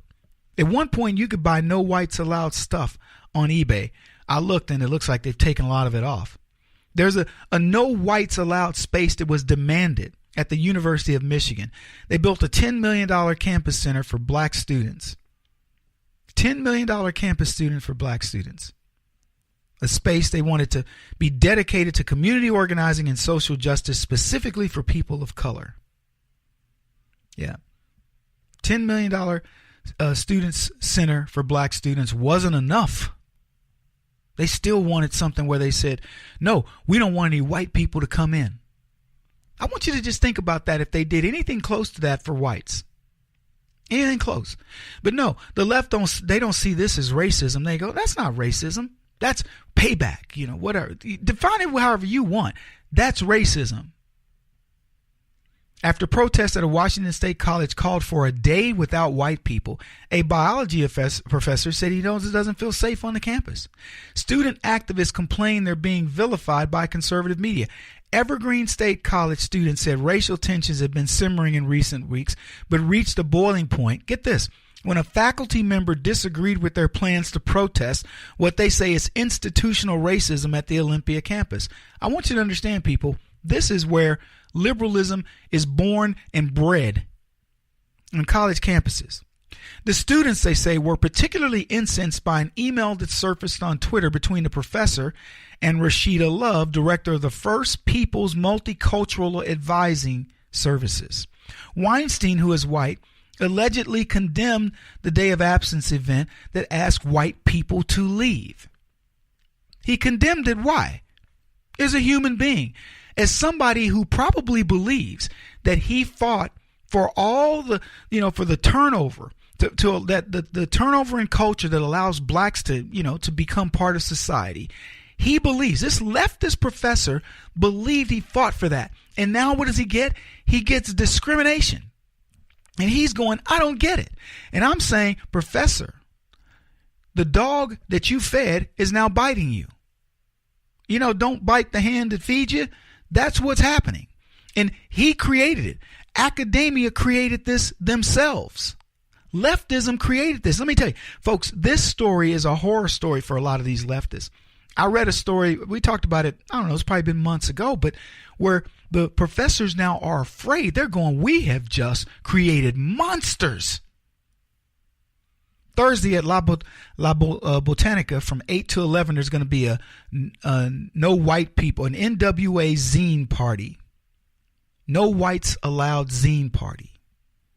The zine specifically features and promotes black and brown LGBTQA creatives. I don't know what the A is for, is what the description says. We hope to showcase our talent and create an open space for our voices to be heard. The description goes on to explain that, quote, for a long time, black and brown people, especially those who are queer, have been told that they don't have a space, that they don't have a voice or a say. With this, we would like to create a space. Student Kayla Ramey further elaborated on the event's purpose with this comment. I keep having to make this post, but I'll try one last time so everybody clearly understands. The name of the zine is No Whites Allowed. It is a zine for QPOC and by QPOC. Now, I don't even know what that means. Queer point of something? QPOC. She wrote, noting that while white people are welcome to come to the event, the main goal is to celebrate and empower people that society routinely ignores and rejects. So she names her event No White People Allowed. And it's supposed to support people of color and the gays. So it doesn't include white gay people. So where do the white queers go? Huh? What's their deal? Where do they hang out? But here's what they say. This is what's always funny to me. Support from white people and heterosexual people is appreciated, but not necessary for the success of the event. Inclusion is not inherently good, and exclusion is not inherently bad. Guys, I give you leftism. It cherry picks when something's good or bad. It cherry picks it.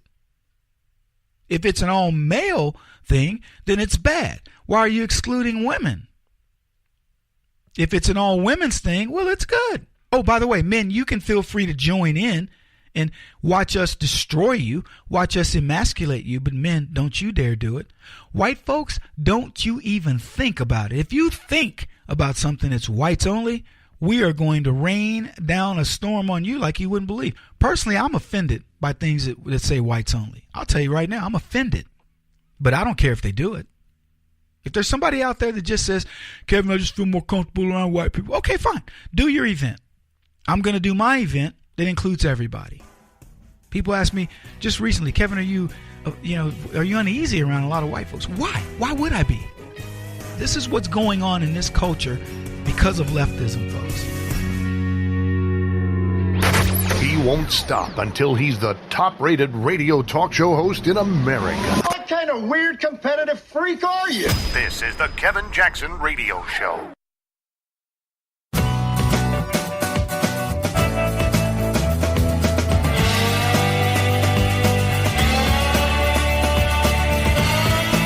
This is the Kevin Jackson Radio Show.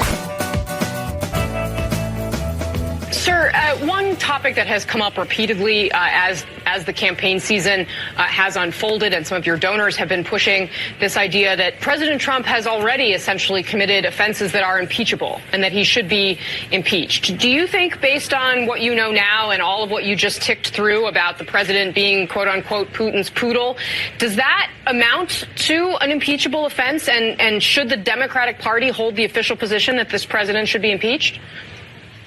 Well, listen, I think he's the most dangerous president in American history. And welcome, everybody. Kevin Jackson here. That was Tom Perez, DNC loser. And he goes on. We'll play the rest of the clip here in a minute. But he goes on to brag about the couple of races he's won and all this. Let me tell you something. Ooh, it's going to get ugly for the DNC. It's going to be ugly for the Democrats in 2018. I'm going to tell you this every day. And oh, by the way, happy freaking New Year, conservatives. You're listening to the Kevin Jackson Show, KJRadio.com. The most dangerous president in history, Tom Perez. You're about to listen up. Tom Perez is correct. Donald Trump is the most dangerous president in the history of the republic for the Democrats. Yeah, the Democrats finally have met their match, and they don't know what to do. And you know what? I understand it. They've never run into somebody who's actually willing to fight back. And I'm not talking about fight back with the Marcus of Queensberry rules where you put your fist up and they say, okay, get in the ring, and there will be no eye gouging and no fish hooking and all that. Donald Trump says, man, let me tell you something. I will pull a bottle, break it over your head, and jab you in the eye with it if that's what it takes to win, because we are not playing a game here. Donald Trump's seen this game from the inside. He's seen the advantage that it's given to him. And you know what's happening here? I don't think Trump would readily say this. He might. I think he's saying, you know what? I've taken advantage of it. I know that the rules that have applied to me were not always fair. Now, he could argue, I've had 22,000 employees. I've created lots of wealth in this country. So we had to break a few eggs to make that happen. However, all these rules shouldn't apply to me. Tax base, what I get to write off, all these different things. I've seen it from the inside. I know it. You know, I had to build myself up, and I've been knocked down a time or two. But at the end of the day, you know who's really penalized? All of you. And it's worse than that, because it isn't about building buildings or building a golf course and all that. He's made it now. It's really what they're doing to you in these little bitty things that stifle your ability to go out and create. Stuff like that. He also sees what's happening with leftism around the world, where we talk, and I'm speaking mostly of America, because the world is allowed to go nutty when America goes nutty. So we talk about things like toxic masculinity. They can't sell white privilege as much as they'd like to. So now it's a complete, it's an attack on men. To call it anything less would just be disingenuous. It's an attack on men, specifically white men, but men in general. And now we've got this term that nobody had ever heard of, toxic masculinity. Well, I have one for you. What about toxic femininity? I believe that exists more than any toxic masculinity. At least in America. There may be toxic masculinity in the Middle East. I'll give you that, ladies. You want to go over there, you want to put on your vagina heads and outfits, and you want to go protest some of these imams and all these people that don't believe women are worthy of their time of the day. They're just there to be tools of men. You can go talk about toxic masculinity all you want. But in America, there is no such thing. That's just the facts. And I know that the left hates hearing this because it's somebody speaking truth to them. If you're a woman in America and you want to blame a man and you go, I can't get ahead because some man stopped me, you're a loser. It's the same with black folks. It's the same with any supposedly downtrodden group in this country. If you can't get over in this country, you are worthless. You are wasting space, wasting air, and you should just go get on welfare in Europe. I don't care. But don't be blaming us. And they want to label Donald Trump. There's a clip we have of Dolly Parton. She's asked a question about the movie 9 to 5. And she responds. And I want to talk about it a little bit. But here's the clip. I'm not being political. I don't do politics. I'm not getting into any of that because I have a lot of fans out there and I don't want to offend anybody. And besides, I just don't get into that. And so if you are deciding you may want to ask me something more serious, don't, because I'm not going to answer it. Fair warning. Okay. I'm not going to. I might still ask. Well, you can ask, but I might still tell you where to put it if I don't know where you got it. Now, the lead into that was the sexist, egotistical, lying, hypocritical bigot portrayed so effectively in that movie by actor Dabney Coleman hasn't exactly disappeared from culture. We have a president of the United States who said the things on that bus, Wright said, attempting to lure Parton. This is the person who's interviewing Dolly Parton, who's calling the president of the United States a sexist, egotistical, lying, hypocritical bigot, which is what Jane Fonda said during the the show, 9 to 5. And Dolly Parton says, I'm not going for that. Now, I know she didn't say it outright, but I would venture to tell you Dolly Parton has seen her bit of sexist, egotistical, lying, hypocritical bigots, and Donald Trump is not one of them. But she just refrained from answering the question in general. But here's the thing. The questioner is undoubtedly implying that that's what Trump is. I don't know about you, and Donald Trump can take care of himself, but I'm sick of these guys. I'm sick of people trying to paint people in a vein just because they think it's going to be good for their base. If you want to ask legitimate questions, hey, listen, Dolly, you've seen, you made the movie, obviously. Do you find the president to be this way? Or have you run into these types of people? Let her be able to tell you. And she probably would answer, well, of course, I'm in country music.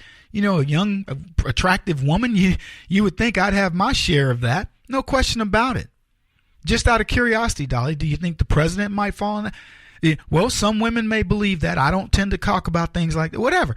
But he tried to lead her. And this is what I talk about the left. They don't want you to think about it. They want to tell you. This is who he is. Yeah. They're not fooling us.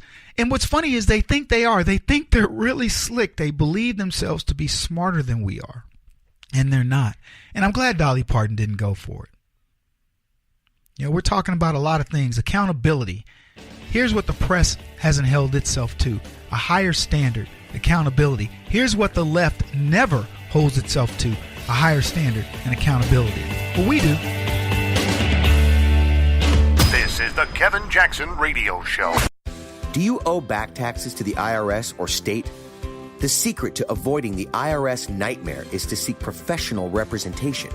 My friends at Security Tax Associates provide the most cost-effective and ethical representation in the industry while helping to avoid seizures, levies, and wage garnishments.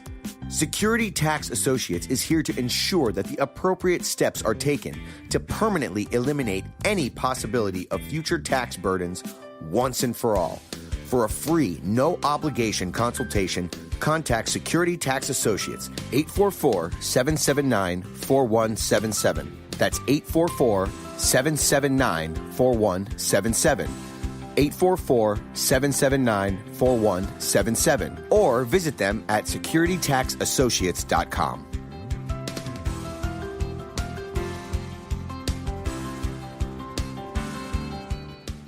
Beth Cook Moranville, author of Closer Than Your Breath, a book of hope. Hope, that wonderful, wonderful 4-letter word that you may feel completely out of. I wrote this book to give you great hope. It's not too late. If fetal position is an all too familiar place for you, I understand. If the next 60 seconds are too long, this book is for you. Wherever you are right now, whether you're dealing with divorce or death or sickness, take hope. You are going to make it through this pain. Don't roll your eyes. I've walked this road and I know it. The best is yet to come. Closer Than Your Breath, a book of hope from author and speaker Beth Cook Moranville, can be found on Amazon.com or Kindle.com. For more information, visit closerthanyourBreath.com or on Facebook at Closer Than Your Breath.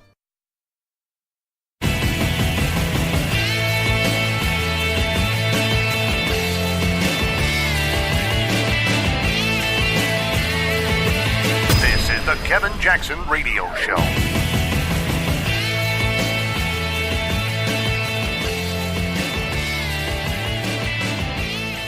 Welcome back, everybody. Kevin Jackson here. I said we were going to play that clip of Tom Perez, the full clip. So we'll play that now because I didn't get a chance to. We got a little bit off track. But Tom Perez is under the delusion of some of the wins that the Democrats have had, that he's leading them into the direction that the country wants to go. And I'm telling you, if I were a Democrat, looking at polls, looking at how people are viewing the economy and so on and so forth, I'd be very fearful. Now, I know they're not. At least not outwardly. They appear to, want to put on this strong face saying, oh, yeah, we've got everything under control. I can't imagine that they possibly believe that. But anyway, here's Tom Perez talking about Donald Trump being the, I don't know, what do you call him, the most dangerous president in history? Sir, one topic that has come up repeatedly as the campaign season has unfolded, and some of your donors have been pushing this idea that President Trump has already essentially committed offenses that are impeachable and that he should be impeached. Do you think, based on what you know now and all of what you just ticked through about the president being, quote unquote, Putin's poodle, does that amount to an impeachable offense? And should the Democratic Party hold the official position that this president should be impeached? Well, listen, I think he's the most dangerous president in American history, and not only because of his refusal to take actions against Russia. I mean, the most serious threat to the integrity of elections is Russia. I think he's the most dangerous president in American history because he's hurting workers, because he's dividing America. And for me, as the head of the Democratic Party, the most important thing that I believe that I can do is to win elections. And that's exactly what we've been doing over the last year, winning elections in places like Oklahoma, Doug Jones in Alabama, the elections in Virginia and elsewhere. I'm out here in Washington State right now because we've got tremendous opportunity to pick up congressional seats. We've seen what happens when you take over the state Senate. Washington State just enacted a wide array of voting rights reforms to make it easier for people to vote. They did so because the Democrats finally took over the state Senate. So I feel like my role is to make sure we are electing Democrats everywhere. He's undeniably the most dangerous president in American history. They're not talking about voting rights reforms. They're talking about ways for the Democrats to cheat. Welcome back, everybody. Kevin Jackson here. It's the Kevin Jackson Show. KJRadio.com. Ways to cheat. If Democrats were being honest, and I hope I know there are lots that listen to the program. Be honest with yourselves. You're cheaters. I'll tell you this right now. I'm happy to have a discussion with any Democrat about any topic with respect on this show or anywhere else. I've thrown this out there in national TV. I said it the other day on Fox and Friends. Find me any Democrat. The smarter they are, the more I want them. Find me any one of them that's willing to debate. I'll debate them on their turf with their audience, and I will destroy them. Because I'm going to just come with the truth. I don't need 5,000 references either. I will just tell them real life experience and say, what do you want to go? Where do you want to go with this? Good example, I was talking to one of my PR people, and she says to me, Kevin, we need to put something together to where you do a town hall. And I said, I'll pitch the idea to Fox. But she goes, I love Dana. She says, but Dana really didn't go far enough on her response back to the NRA. She says, what would you have said if they talked about guns? And I said, well, it would have been simple. I would have said, I'm listening to this audience. This audience, it claims itself to be very tolerant, to be caring about all people. They care about women's rights. They care about the rights of blacks. And I'm listening to this audience talk about gun control. And I'm saying to myself, this is an audience of racist and misogynist. And I'd listen to him and I'd say, yeah, boo all you want. But here's what I'll tell you.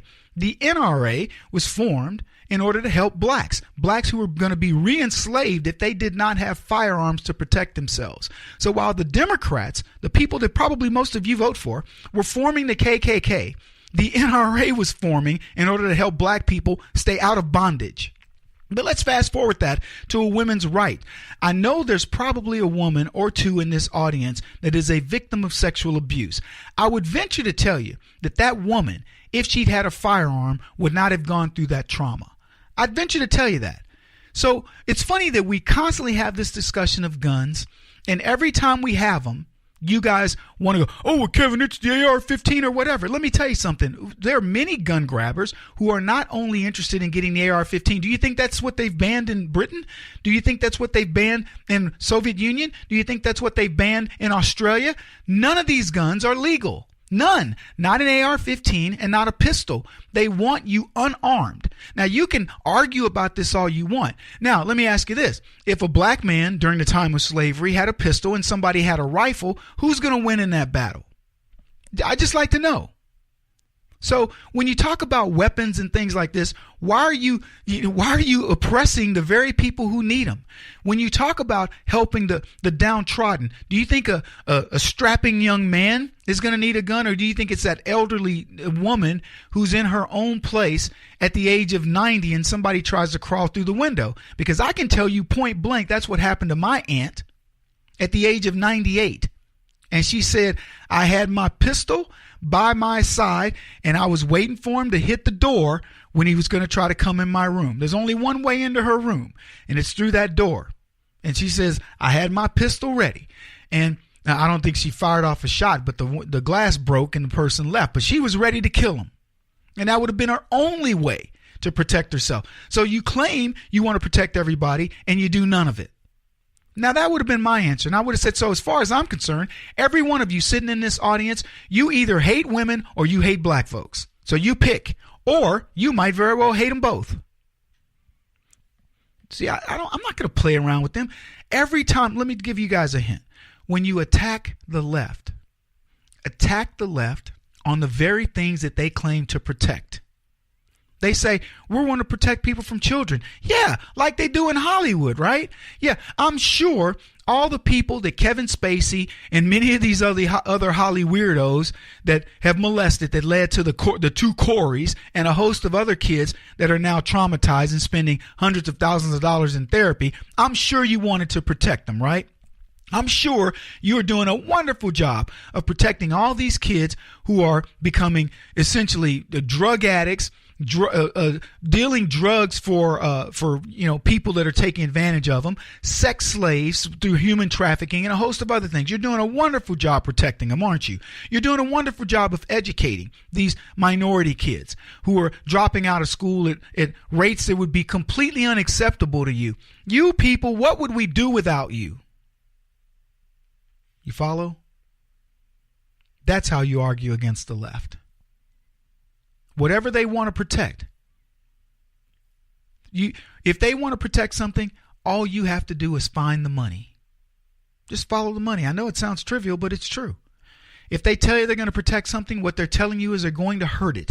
And they just need you to try to, if you're smart, you'll go, I wonder how they're going to hurt the animals. The Humane Society of the United States, HSUS, or whatever they call themselves, they wanted to pass rules and have in many places where they don't even have to follow their own rules. Get this. The Humane Society passes laws that says you have to treat dogs and cats and other animals in this particular way. And in the very verbiage of the rules that they pass, it says they don't have to follow their own rules. And leftists love them.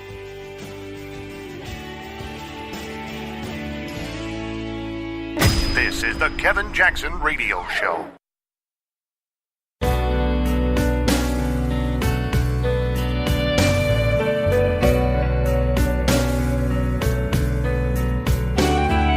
This is the Kevin Jackson Radio Show.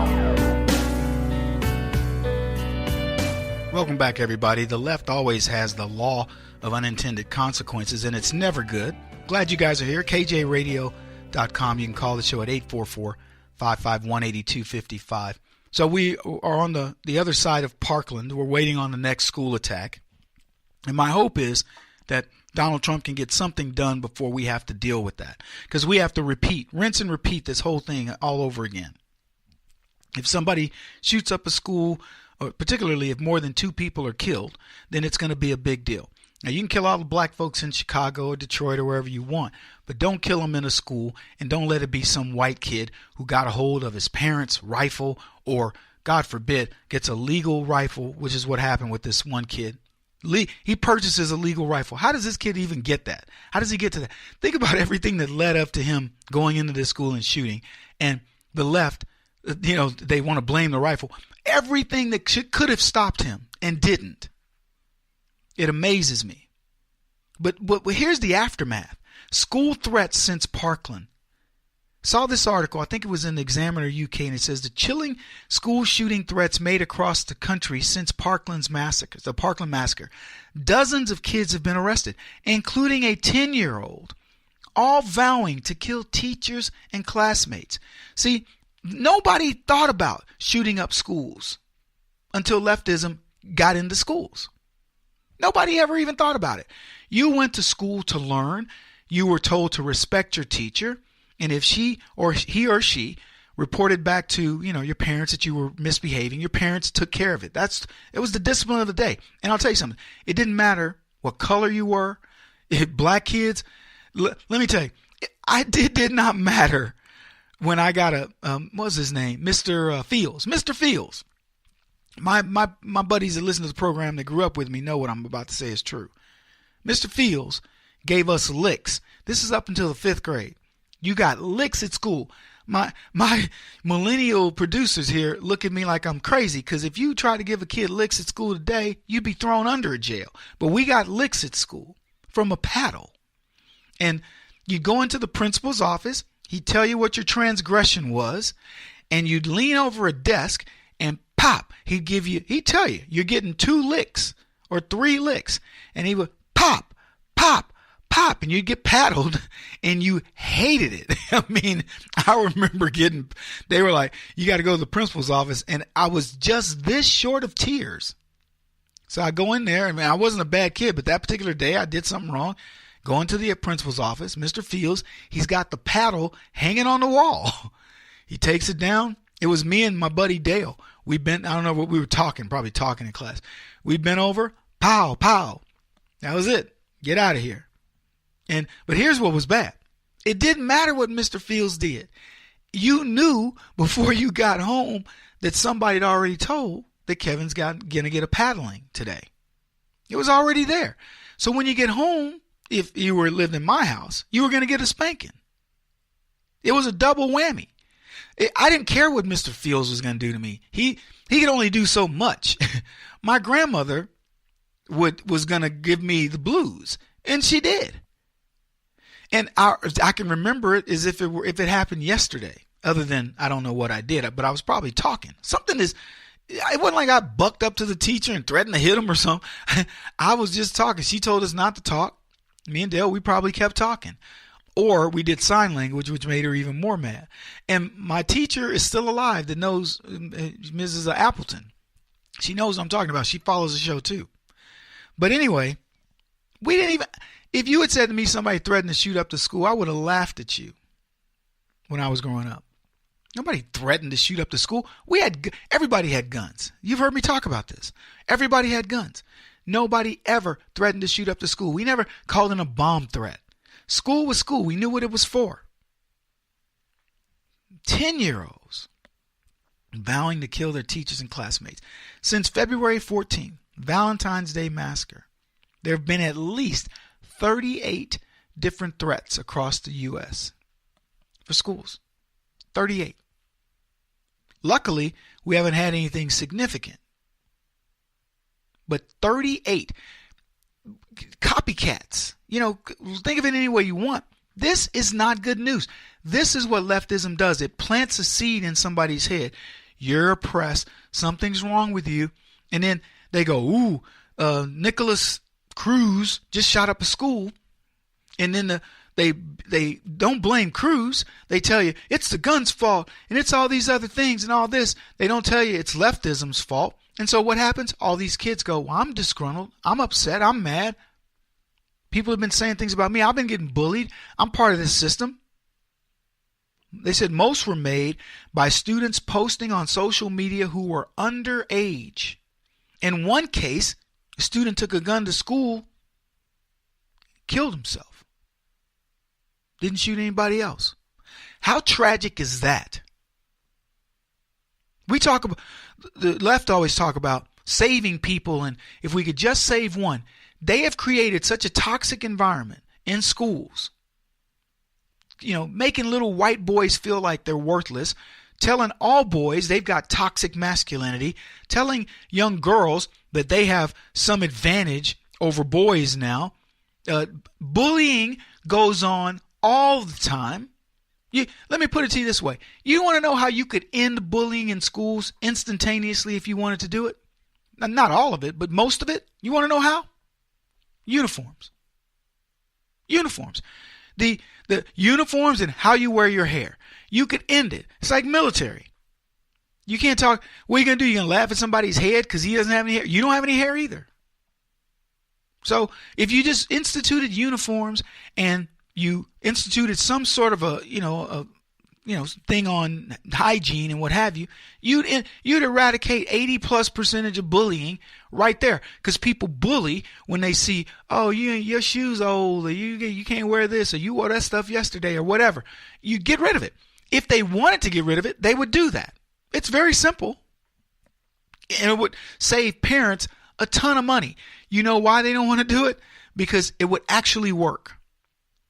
And it would be a cost savings to the parents. They don't want that.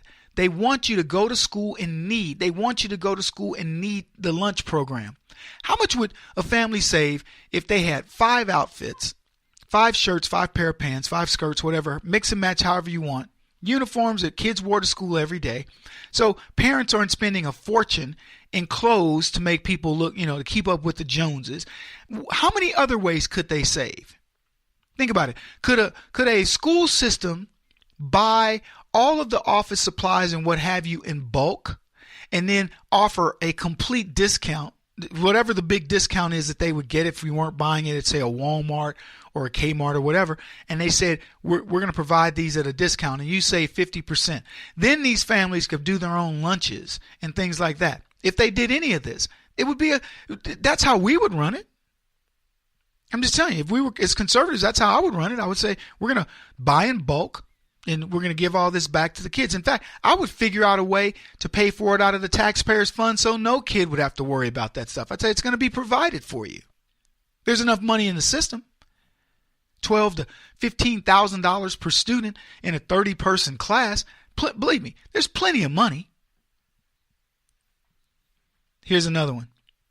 This guy the one who killed himself, planned to commit murder and a mass murder, but he changed his mind in the last minute, shot himself and killed him. They said not all of these threats were serious. Some kids say we were trying to be funny or trying to stall classes. They say it's a frightening trend and police need to act swiftly. Now it's a cop problem. They say dozens of teens across the country face felony charges and jail time. And you can bet if it's any teen of color, they're going to say, nope, you're free to go, whatever. It's going to end up being nothing but white boys. And I'm not advocating for them on their behalf. They can take care of themselves. But I'm telling you who's going to end up carrying the brunt of this. It'll be white boys. I talked about whether it's the statistics of, how they're letting these kids get away with stuff, or if we want to talk about cops. And they said, somebody actually said that having more cop presence in schools is actually racist because black kids are going to get caught up in the criminal justice system, which speaks to the last point I made. They'll just let the black kids go. So what you called in a threat of violence against teachers and students or whatever because you wanted to delay class a little bit. Why would you do it? School that bad? Sure seems like it. So I look at all these things and you measure against it and you say to yourself, well, why are we here? We're here because the over glorification, if you will, of the Parkland incident has led to these 38 incidents and counting. And it's cost somebody, a little kid, his life. I haven't researched who it is, but I'll tell you this. I believe if that kid was in a different system, he would have been much more well-adjusted and capable of dealing with his life, as opposed to going up to a school and committing suicide in front of his teachers and his students. Just imagine that. Kevin Jackson on the Black Sphere Radio Network. Do you owe back taxes to the IRS or state?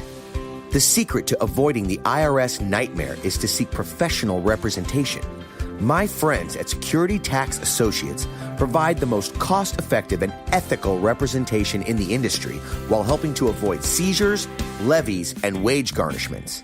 Security Tax Associates is here to ensure that the appropriate steps are taken to permanently eliminate any possibility of future tax burdens once and for all. For a free, no-obligation consultation, contact Security Tax Associates, 844-779-4177. That's 844-779-4177. 844-779-4177. Or visit them at securitytaxassociates.com.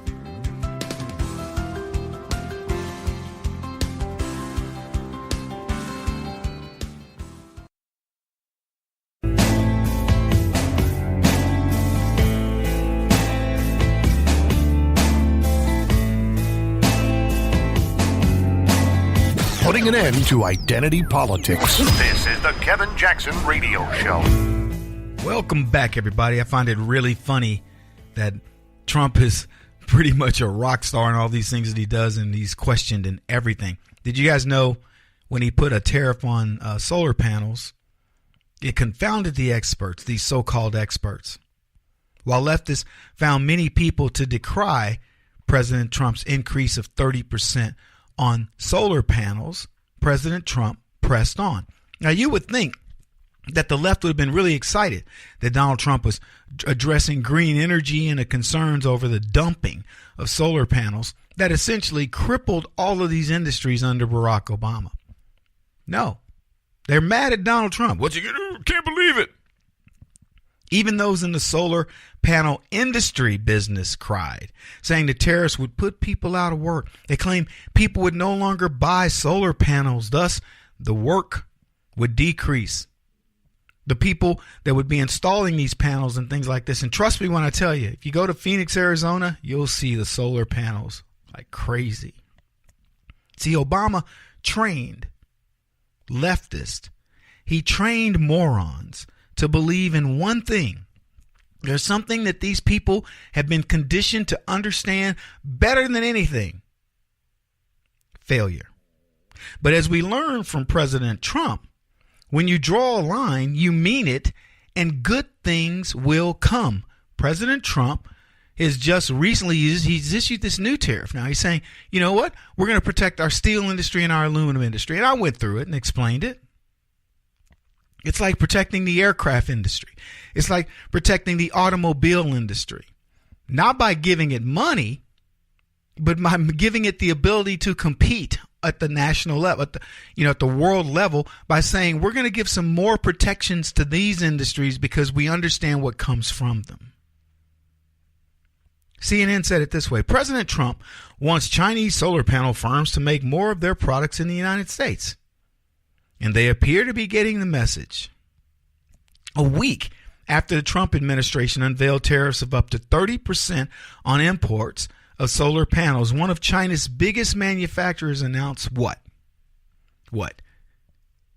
It was going to raise tariffs on American goods. It was going to, beat up President Trump. Who knows? What did they announce? They're going to build a plant here. Yeah, that's how bad it got. Donald Trump says, I'm going to pay 30% tariff on your products unless you compete fairly. Stop messing with your dollar.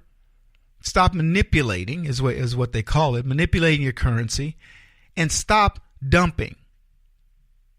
And so you would think they'd say, well, fine, go on your own. We're going to take our ball and go home. Nope.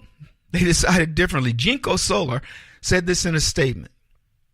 Its board of directors had given it the go-ahead to, quote, finalize planning for the construction of an advanced solar manufacturing facility in the United States. I know what you're thinking. Hold on, Kevin.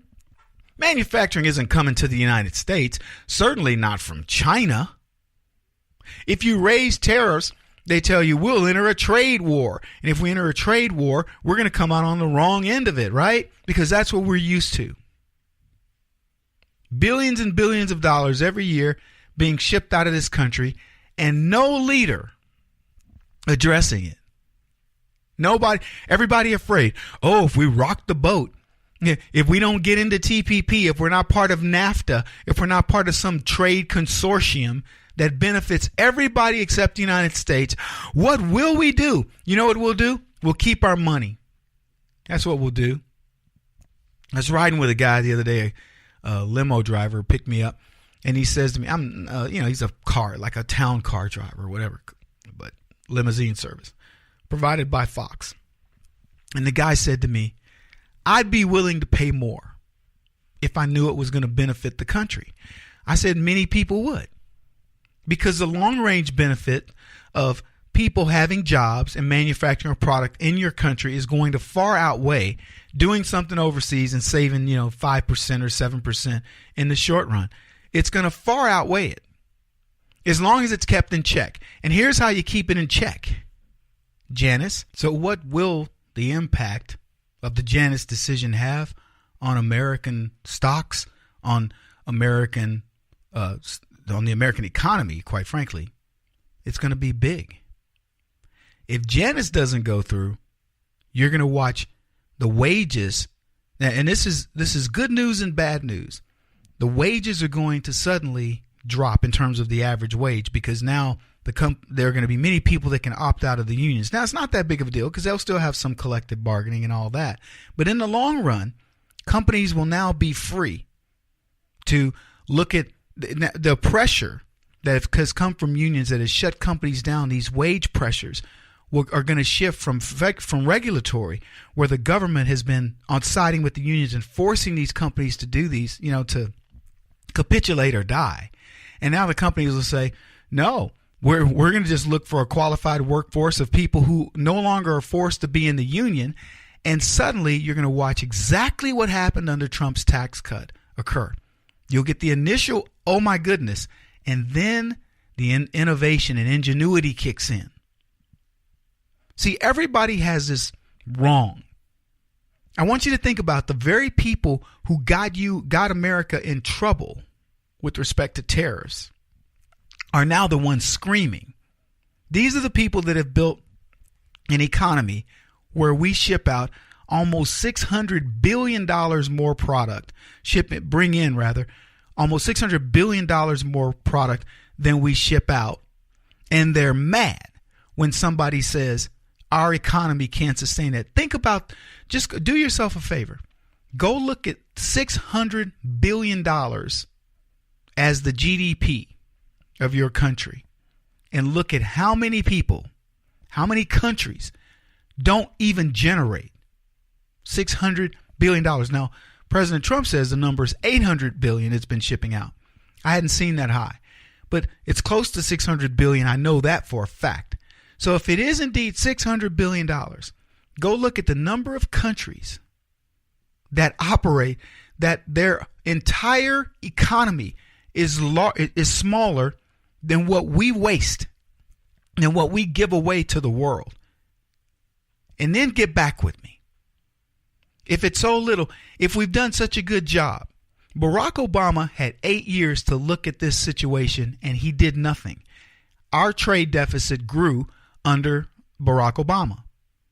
And it continued to grow because as we lost more and more manufacturing, we were forced to bring in more goods and services. So Trump inherited a bad trade deficit that was worsening.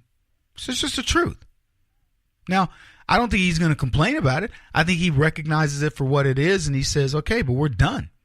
So now he starts implementing programs to selectively do this. And I'm telling you, what an amazing thing. It isn't like we're talking about not things that don't have an impact on the economy. The items that Donald Trump is picking on are things that he says are near and dear to the core of what we have to keep on site. And he's exactly right. And so one of them is solar energy. And then I keep coming back to, I'm going to finish this thing that CNN wrote, but I keep coming back to him taxing solar energy that you would think the greenies would be happy. We're manufacturing more green. They've been touting this as the panacea, the thing that's going to save the world. So here's Donald Trump protecting an industry that they're all about, and they're mad at him. These tariffs are going to kill people, man. He's mad that he's taxing industries that are going to bring jobs to America, and by the way, has proven to do so. And you think you can satisfy a leftist? So Jinko Solar says it's going to bring manufacturing to the United States.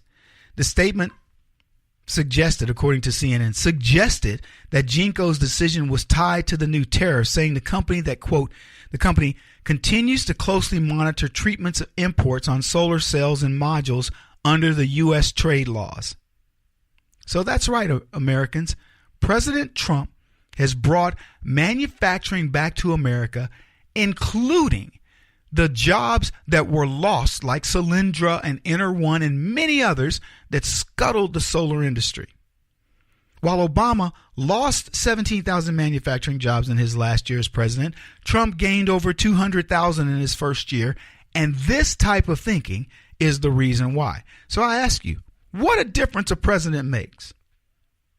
And what's interesting to me is Trump isn't even trying to impress people this far. He's going to bring a tsunami of prosperity to the United States.